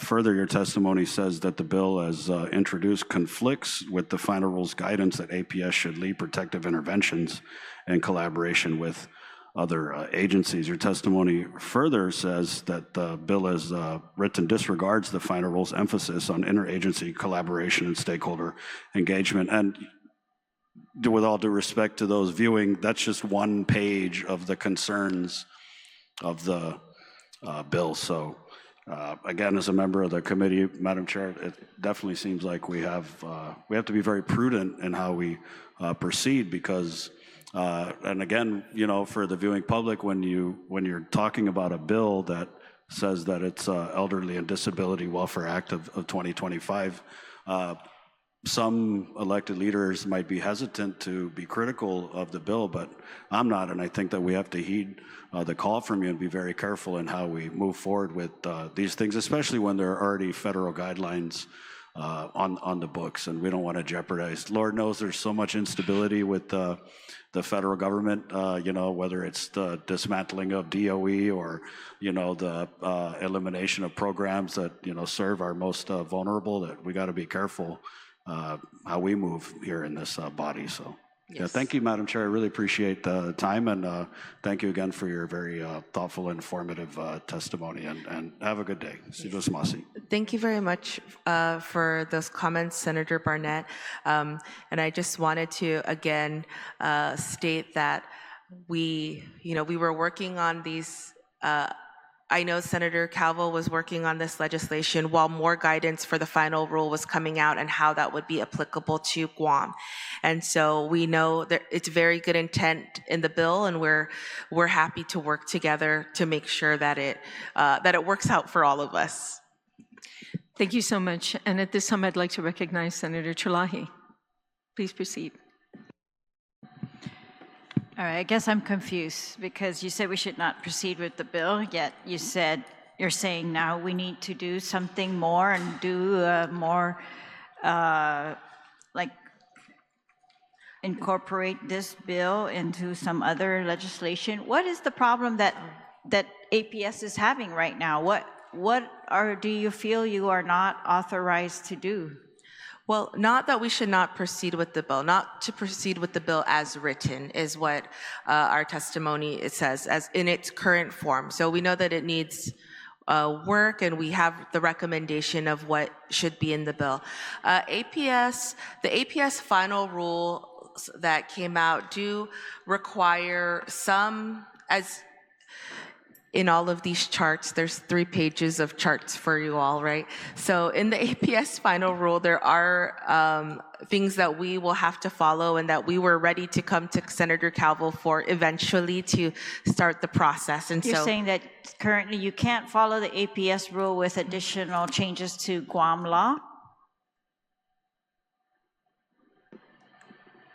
I think in our the way we are currently set up as APS, we are able to follow the rules, but if this were to be incorporated into the APS Public Law 31 to make updates that specifically reflect the final rule, then that would, make everything aligned.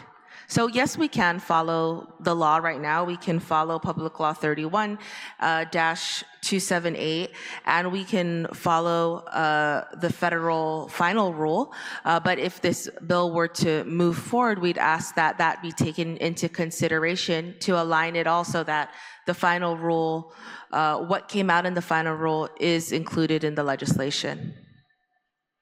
Okay, so I'm trying to confirm that APS is currently right now able to protect our manangku, right? They are able to do what we think they are doing, and you are actively doing that. And there's nothing in our Guam law that is prohibiting you from doing that right now, right? And that, in fact, the last mitigation proposed, you said the impact of the bill is a reactive court-centric model may limit APS's ability to invest in community-based supports, education, and early intervention. And the proposed mitigation is shift legislative emphasis toward preventive, community-based supports and early intervention programs, reducing long-term costs and reliance on crisis response through connections to services. Services such as lawyers at the Elderly Legal Services, which all the services that you promote in those events that you described earlier, right? And so the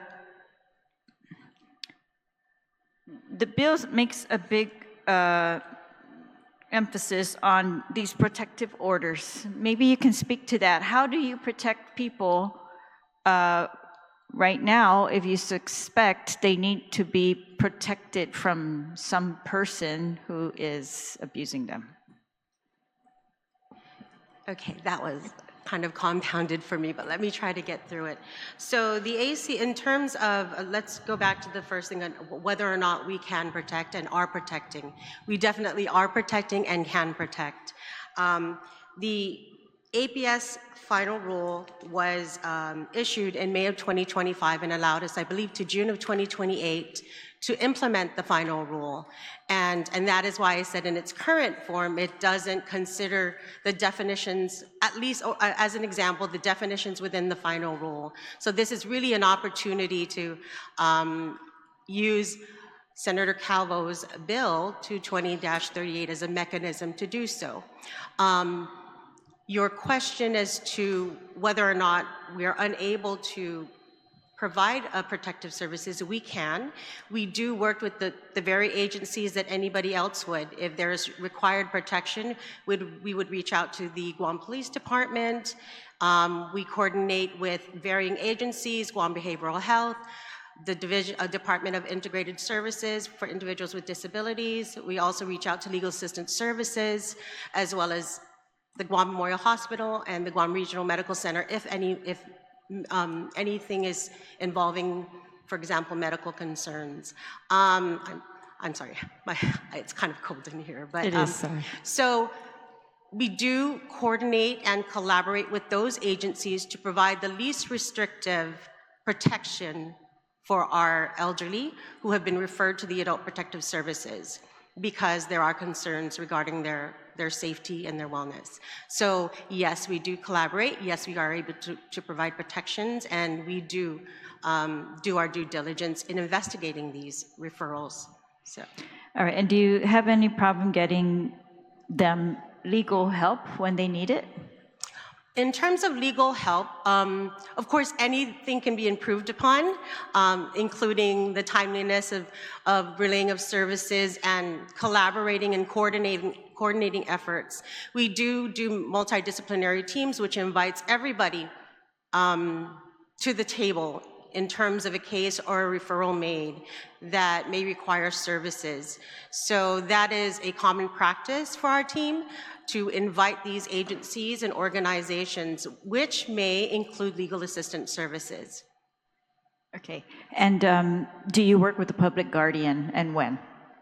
We do work with the Office of the Public Guardian if the guardian itself has a concern that has to be referred to Adult Protective Services, or we reach out because there may be a case that requires services beyond what any agency can provide. And it may be,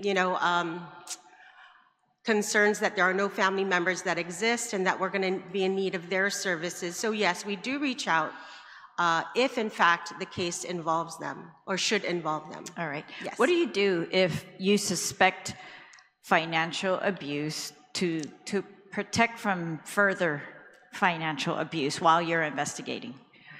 I'm glad that you brought, that's a very good question. And if you look at within FY 2025 alone, we had approximately 111 cases for financial exploitation, followed emotional and psychological abuse, which in many cases is involved, right, when you come into these financial exploitation cases.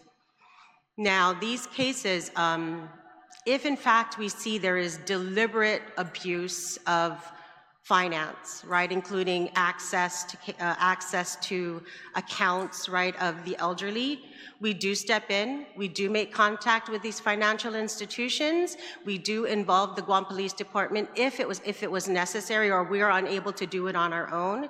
We do reach out to the alleged victims.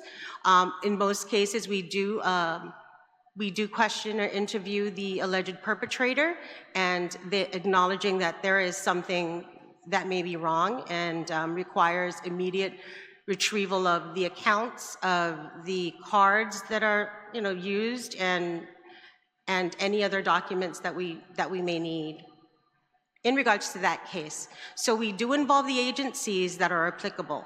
Guam Police Department is very helpful. Sometimes these elderly who are victims of financial exploitation, they themselves reach out to GPD to file their own cases and take it upon themselves with the financial institution to cut any ties with the alleged abuser. All right, what about the cases that the AG was describing that I've seen myself, like where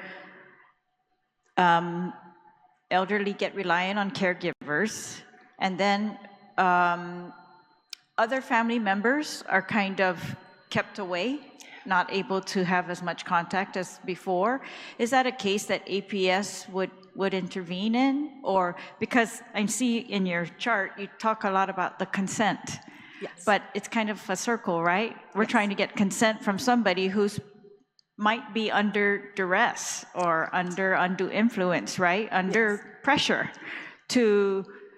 because if they don't agree, they might not get the care that they need, or their finances might not be shared back with them, whatever, right? So the food that they need.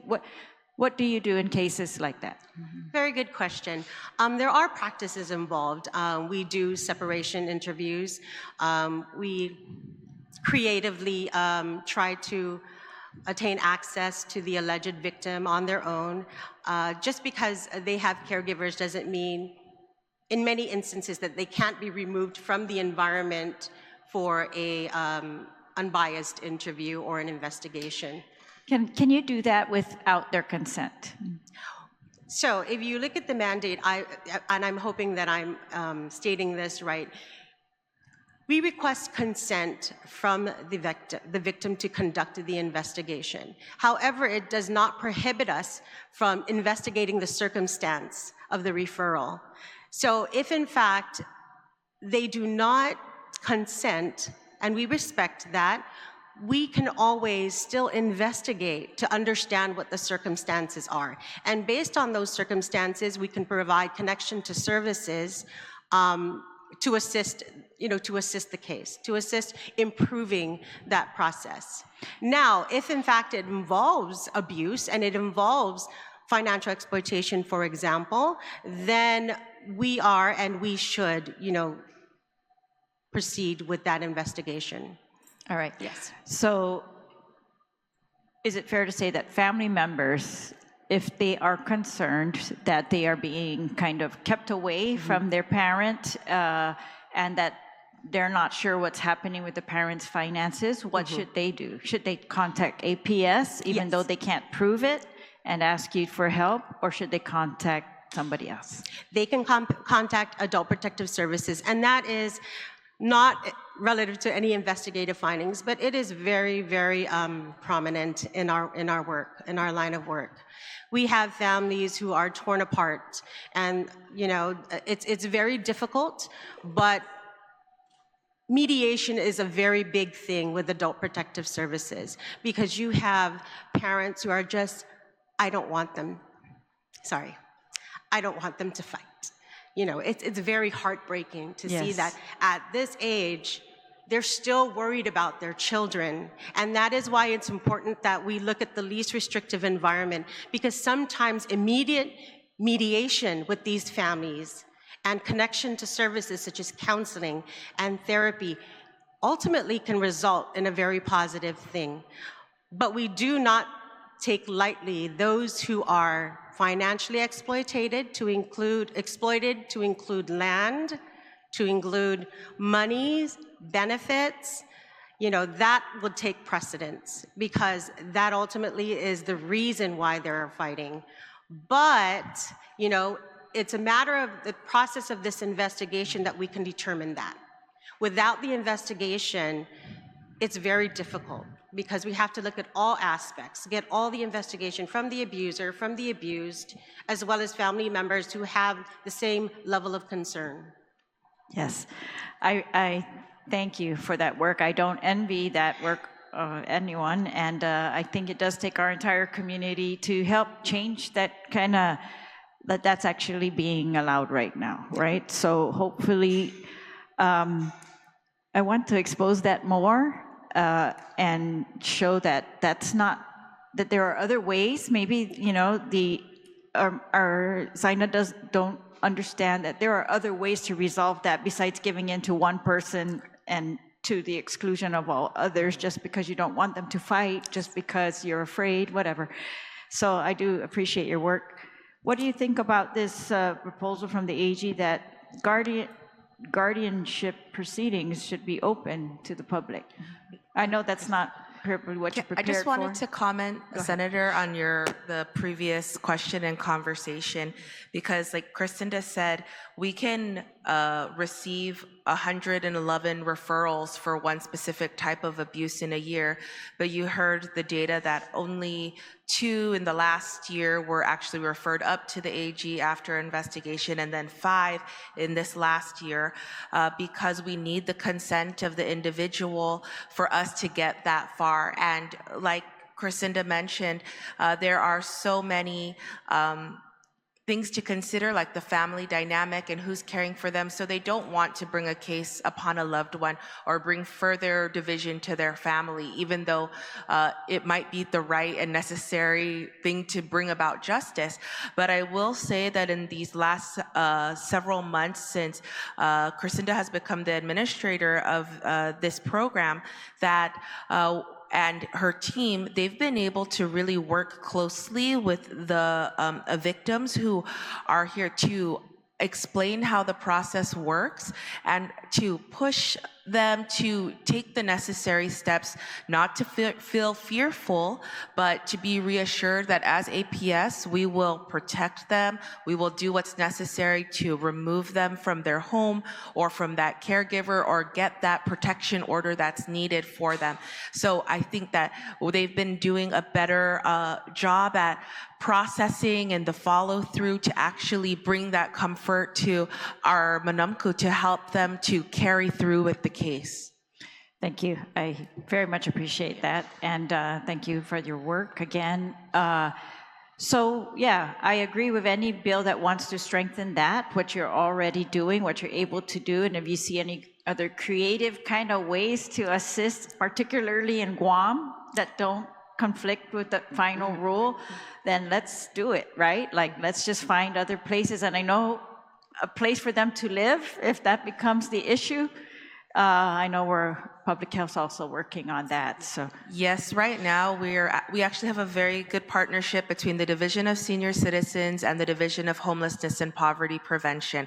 One of our pilot projects in this last year with DHAP is a safe house for the Manamku. So we have leased a house for 1 year to try this program out, and it has 4 or 5 bedrooms, and like in the last couple of weeks, it's become full. So these are Manamku who've been referred to us who need a safe place to come, either off the street or out of a bad family situation. We've also taken 2 from Guam Memorial Hospital. They're social cases that have been stuck there until we open our assisted living facility. So we've already been able to take that burden off and put them in an independent living space. So we have the social workers from DHAP who check on them and make sure they get the appropriate services and medical appointments that they need and the food that they need to live independently. Great. So yeah, it's a really good program right now. We're trying to expand in the next year to have a house also for women, because the idea was it's okay to have a house for emergency and mix them, but then we realized, okay, we have some men, then the women don't feel comfortable, and we want it to be a place where they feel safe coming out of an unsafe situation. So we're trying to expand that now. So that's another plea for DHAP and for APS, that the work that they do and with very limited social workers and investigators, that's one way. I know it's not the creative way that you're thinking of, but you know, the funding is always needed to keep these programs going and to expand them, because as our community grows, these programs grow. And as we change in the way we live our lives and family dynamics, some of these things are very unfortunate, but it's the reality that we live in and we have to respond to, and not to leave anybody out on the street. Sure, and education tracks to recruit social workers and everyone for these programs. All right, and are you able to answer guardianship proceedings should be closed or not closed? Do you have an opinion on that? Maybe that's unfair of me to ask. Maybe if you could just send input though, if you do have one, or if the feds have guidelines on that as well, I'd like to know. Sizus Masi, thank you so much again for all your work. Thank you. Thank you, Senator Terlaje. A lot of great questions again. Actually, everyone sitting here is on my committee, so I really hope that they come together. We all come together and work on this legislation. And by the way, that Netflix show that I was watching, it's called I Care. So yeah, you saw that too, right? I Care. Wow. I mean, talk about, watching that just a couple nights ago and then coming here to this public hearing and seeing the kind of abuse that can happen to our seniors, especially if, they can take care of themselves and they're being told that, oh no, you can't, you're forgetting, you have slight dementia, and then taking away the rights of an individual. So we'll work on that too as well. So ladies, I expect you, along with your deputy, to be part of this meeting that we will work on. I'm sure you're going to meet with the senator, the author of the legislation, to go over it. what was the one thing I wanted to bring up? Oh yeah, the federal, you did, yes, Senator Terlaje brought that up. Please, on the federal side, even the Attorney General mentioned that let's bring them into the mix to make sure we are not stepping on any toes on that one. Yes, one good thing is that we have a very close partnership with our federal partners, and so Crescinda did reach out to them for their input on this, and this testimony was put together in collaboration with them. With the federal, From okay. the Administration for Community Living, yes. Okay, great. That's But we good will to- continue to engage them, especially if there's a markup that comes out or a second version of this bill, then we will continue to do that. Okay, then I highly, highly recommend, I mean, we just received this testimony this morning. A lot of times as we have these public hearings, we like to get the testimony a couple days in advance because it helps us to read what you're trying to say, and then the questions that we give you are more precise and it won't be so lengthy, of a public hearing. We'll try next time, but you see how we were working very Extensive. hard. Crescinda did go line by line with her team and the DSC team to do this. So we were working up until this morning to get you this. Okay. Well, hopefully you'll meet with the author of this legislation, and then I'll be standing by. As I mentioned, she is part of my committee, so we'll definitely be doing a markup with her in there, guiding us through the way. So at this time, I'd like Senator Shelly Calvo, the author of the legislation, to close on this, and you're recognized. Thank you, Madam Chair.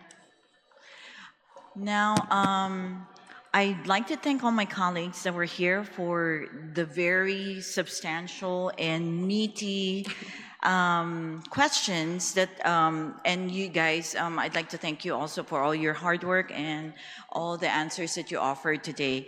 I've never seen such incredibly put together testimony. I know it's obvious that you guys put so much time to it, but it's important because there are factors that, of course, we always wanted to tighten the bill, right? And as we have discussed, we are going to sit down and bring in all the stakeholders together, and then we're going to work on all the kinks in this bill. One of the things that I had been deliberating actually is the age requirement. Yes. I really apologize if my bills tend to center around putting more workload on your department, but I think that this is an incredibly necessary piece of legislation because the truth of the matter is, as you guys know, there's a lot of complaints happening there, and you may have this data of over 100 complaints just for 1 year, but the truth of the matter is there are many other cases out there that does not even fall in our ears. We don't hear about, we don't see, right? So it's probably just 2 cases that went up or advanced in the legal process, but that doesn't mean that the reality is not happening, that manamkus or vulnerable individuals are being taken advantage of, right? It's there, it's here in a tight, small community. It's truly happening, and that is really the intent of this legislation, to protect the most vulnerable individuals in our community. And I'd like to thank each one of you guys for putting in your 2 cents into the matter, because I'd like to see this advance, and that's the truth, without obviously compromising our funding, right?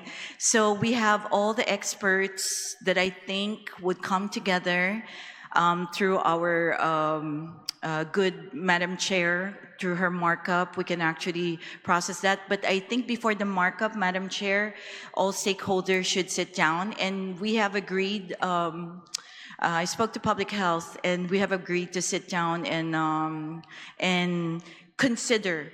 We're gonna find the proper balance, the middle ground where things can actually take place, because obviously the Office of our Attorney General also has good input about this bill. So we'll take everything together, and then we'll come up with a really good final bill to protect the most vulnerable population here in our island. So on that note, I'm not gonna read my closing remarks anymore. I think that's enough. And I look forward to advancing this really like soon. Yes. Yes. So thank you so much for your testimonies and this guideline. Appreciate it very much. And Madam Chair, I truly appreciate the time and the opportunity for you to hear this bill. This is an important legislation. And like our dear Senator Gumatauto mentioned, the last time it was updated was in 2012. So it's about time. And thank you, Senator Barnett, and thank you, Senator Terlaje, as well. You're very welcome, Senator Calvo. And again, I'm looking forward to hearing from you after you've met with the stakeholders as well as the Attorney General's office to go over this legislation to clean it up, make it easier. So at this time, we have now concluded the hearing on Bill 2020-38 that has been duly heard. You may be excused. Okay, and anybody interested in sending any testimony, you have 5 working days to do so and send it to my office at 238 Archbishop Flores Street, Suite 407, the DNA building in Hagåtña. You can be excused already again. And then at this same time, you can also email me any of your testimonies at senatortelot@gmail.com. We're going to take 1 minute so that you can go ahead and, okay. We'll take 30 seconds. Okay. We're in a 30-second recess.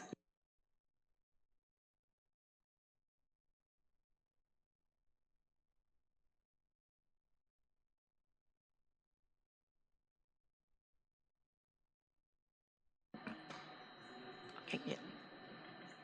Yeah.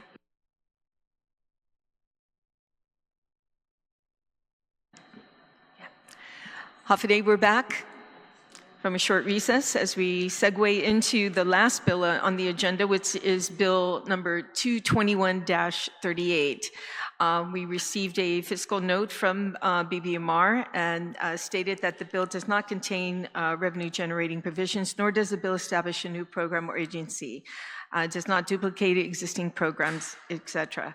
We also sent to our legal counsel to review the bill and has been reviewed by them during its introduction. And at this time, we've heard no recommendations or changes or amendments at this time. Invitations were sent to the following individuals: the Judiciary of Guam, the Bar Association, and Public Health Social Services. And at this time, I'd like to recognize the author of Bill. There we go. Hold on 1 second. Right, here we go. Bill number 221-38, introduced by Shelly v. Calvo, Senator, an act to add a new Article 4 to Chapter 3 of Title 19 Guam Code Annotated relative to recognition and regulation of common law marriages. I'll go ahead. We don't have anyone here testifying at this time, but I'll go ahead and let you do your opening. Okay. Thank you once again, Madam Chair. Many couples in our community live together for years. They share homes, they share finances, raise children, and build their lives as families, even though they have not completed the formal civil or religious marriage ceremony.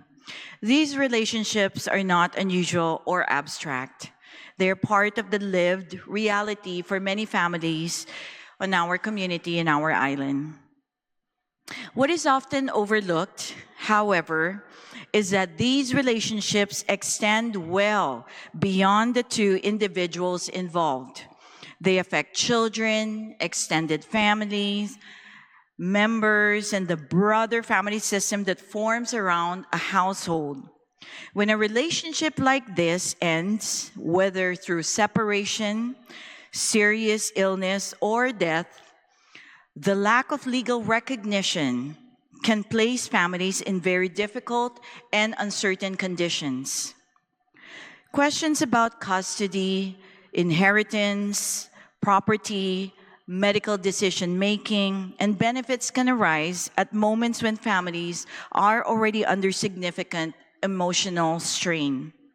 Bill 221-38 is intended to address these situations in a careful and structured way. It does not provide automatic recognition of common law marriage, nor does it assume that every cohabiting relationship should be treated as a marriage. Instead, it establishes clear criteria and places recognition entirely within a judicial process.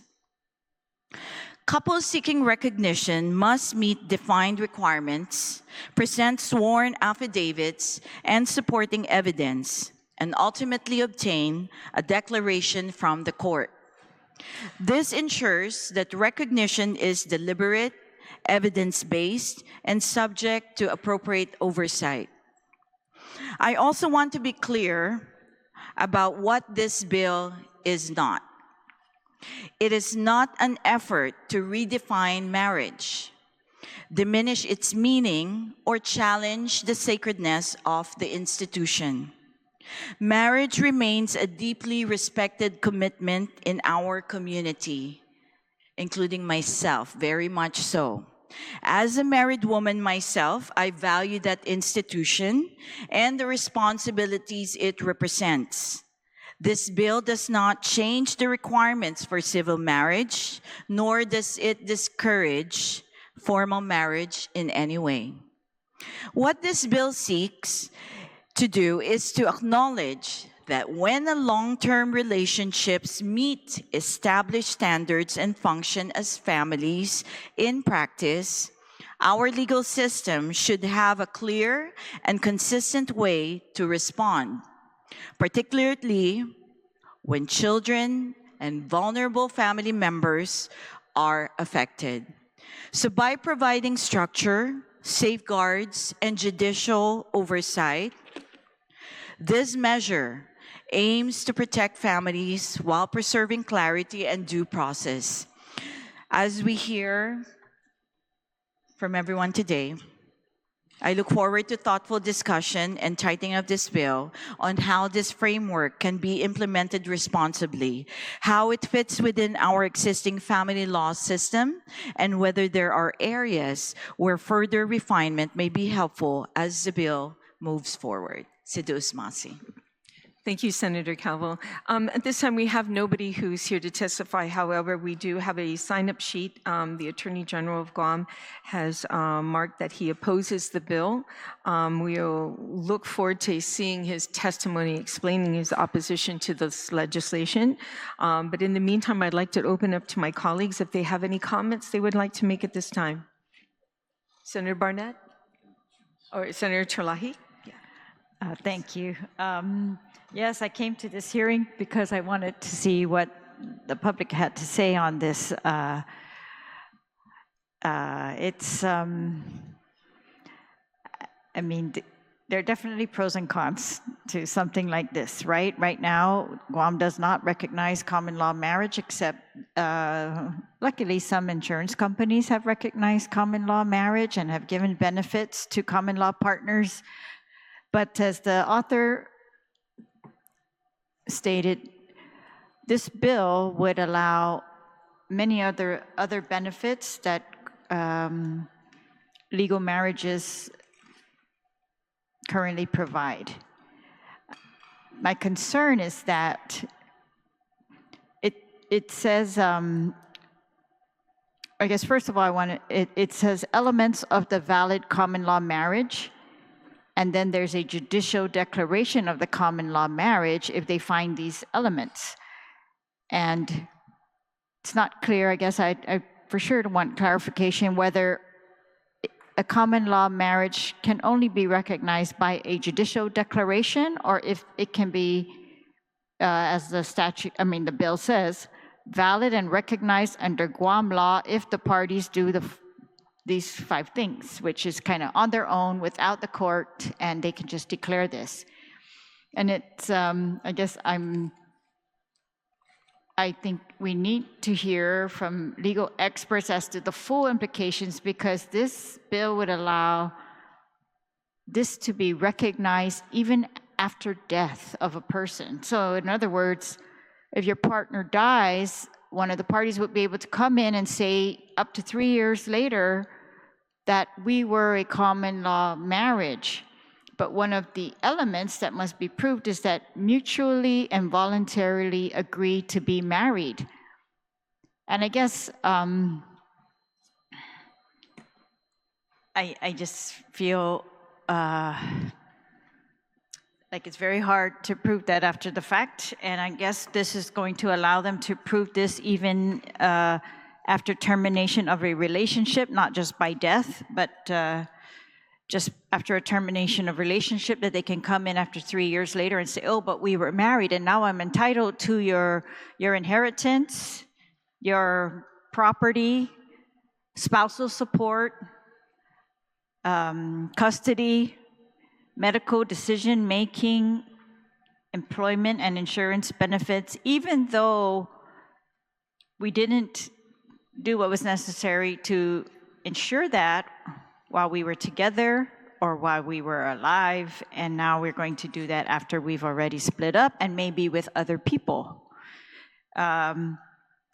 The requirement is that they are not married to or in a civil union with another person in order to kind of claim this, that you were a common law partner. I don't know, when I first became a lawyer, I was very concerned, and I wanted a huge island-wide public information campaign to go out to inform, especially women who are in common law situations where they believe that they are protected in this way, to assure them that they are not legally protected in that way, that upon death, you do not have automatically rights to the person who you've been living with, rights to burial, rights to property, rights to even the house that you might be living in. And so these are very big concerns for me. And however, I guess I'm just very concerned about what I would prefer is that if they know this, that they go and they do something about it. That if they know they are not protected right now, that they go and ensure that their names get put on the property, so that that evidence of consent and mutual agreement is so very clear, and we're not going to live it up to a contest 3 years after a person dies to kind of fight over that. I mean, if it's, you know, we want to believe that these will be amicable, but I think it's very clear that it can be used in those situations where it's not amicable, where they didn't get married for a particular reason, and then we are trying to prove after they are dead that they actually intended to be married, they agreed to be married.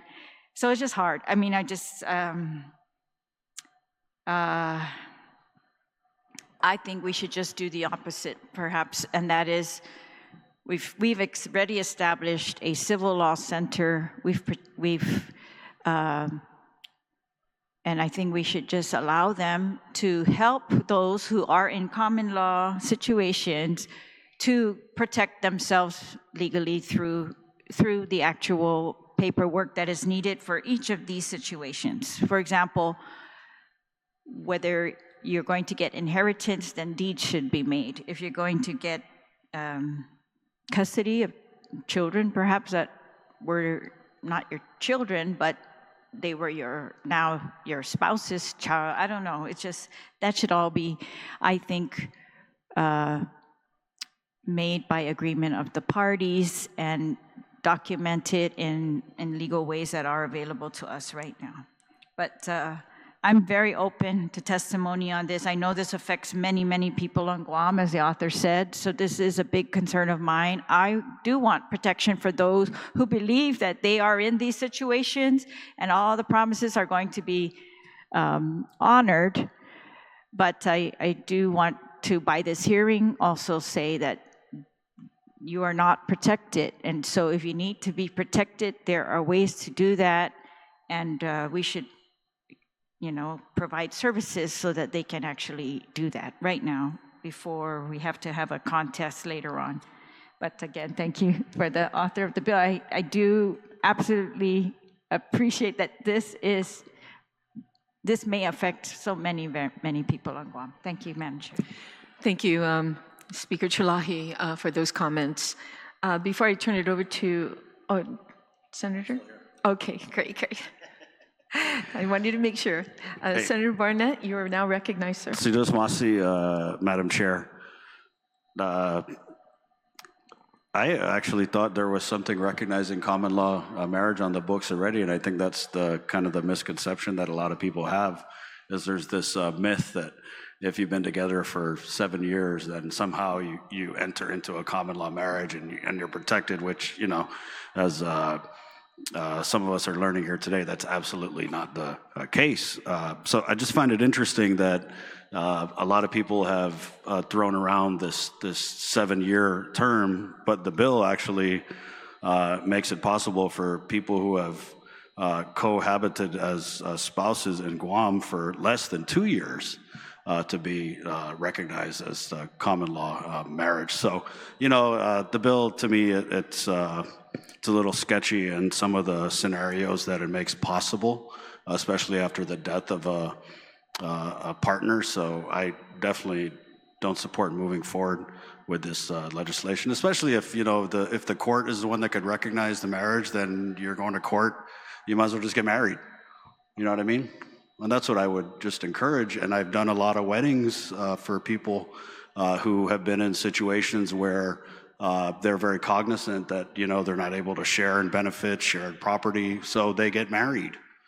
And it's actually, I can marry you. It takes like 2 minutes, so do the right thing, get married, make more tomorrow babies. Come on, man.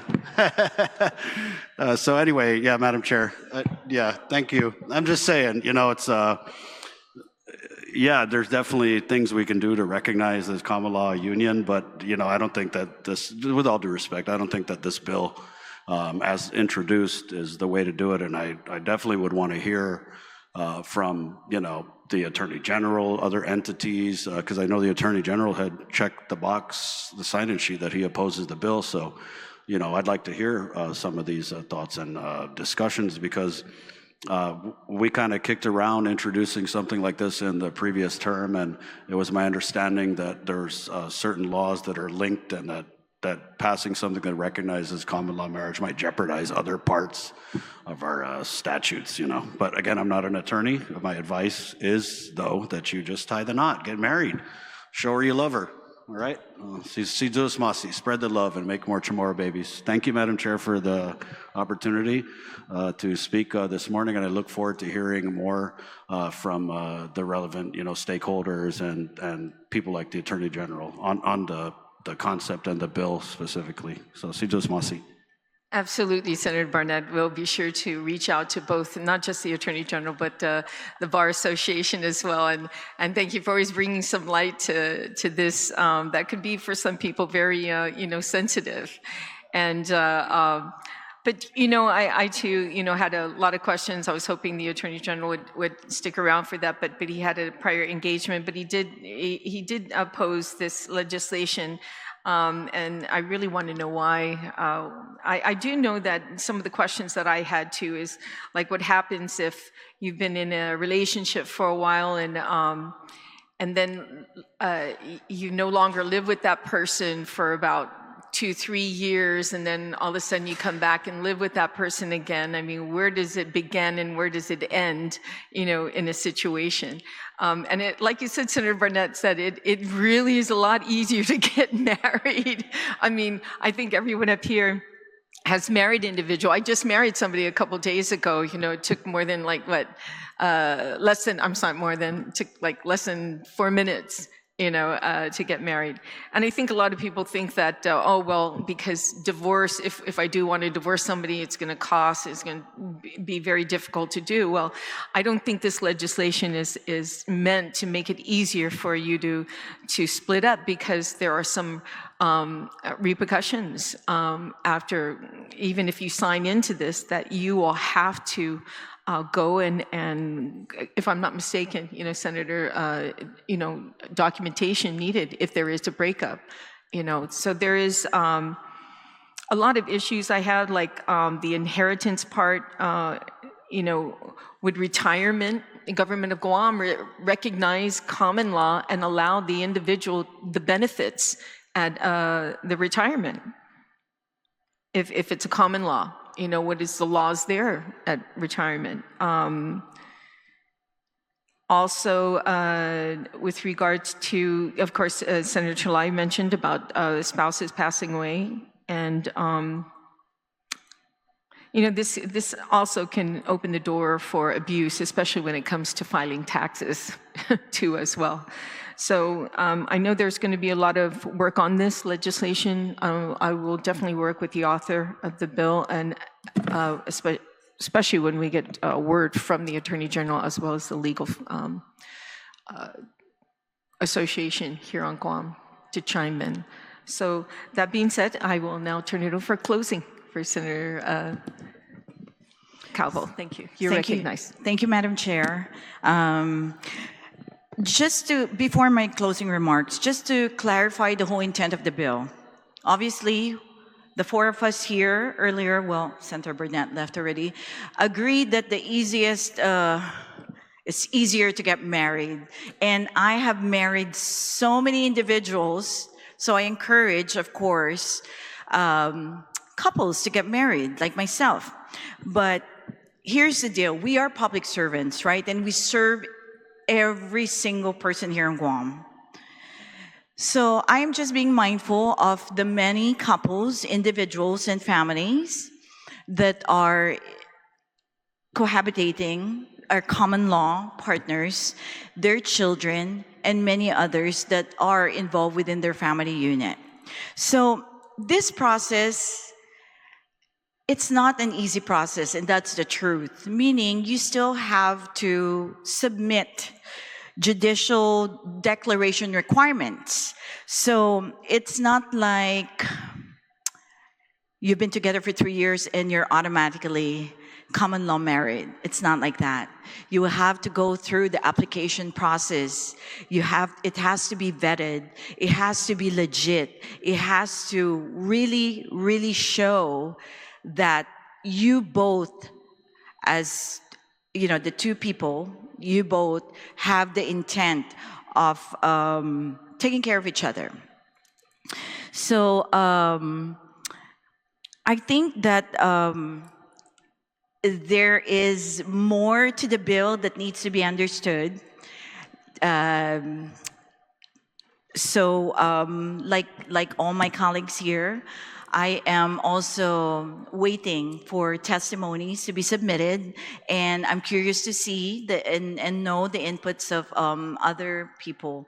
But definitely, because we are in a community with a lot of common law partnership, this will help a lot of people here in our island. So I look forward, Madam Chair, to working with you to tighten this bill and to address concerns and make everything clear for the public. Yeah. Thank you so much, and I appreciate the opportunity for this bill to be heard. Thank you, Senator. And I share your concerns with wanting to hear the public, especially when you have individuals walking around today thinking that common law is recognized. And just for those who are listening, common law is not legal. There is no common law wife on Guam that's recognized. You're either married or not married. Yeah. So that being said, I'd like to close by saying this, if there's no further comments, colleagues, that this concludes the public hearing for Bill number 221-38 COR. And my office will continue to accept written testimonies on today's hearing, which can be mailed to my office at 238 Archbishop Flores Street, Suite 407 of the DNA building in Hagatne. You may also send your written testimonies to my office via email at senatortelot@gmail.com. So that being said, thank you all for your participation. Create a great day. The time now is 11:49. Si Diyos masi.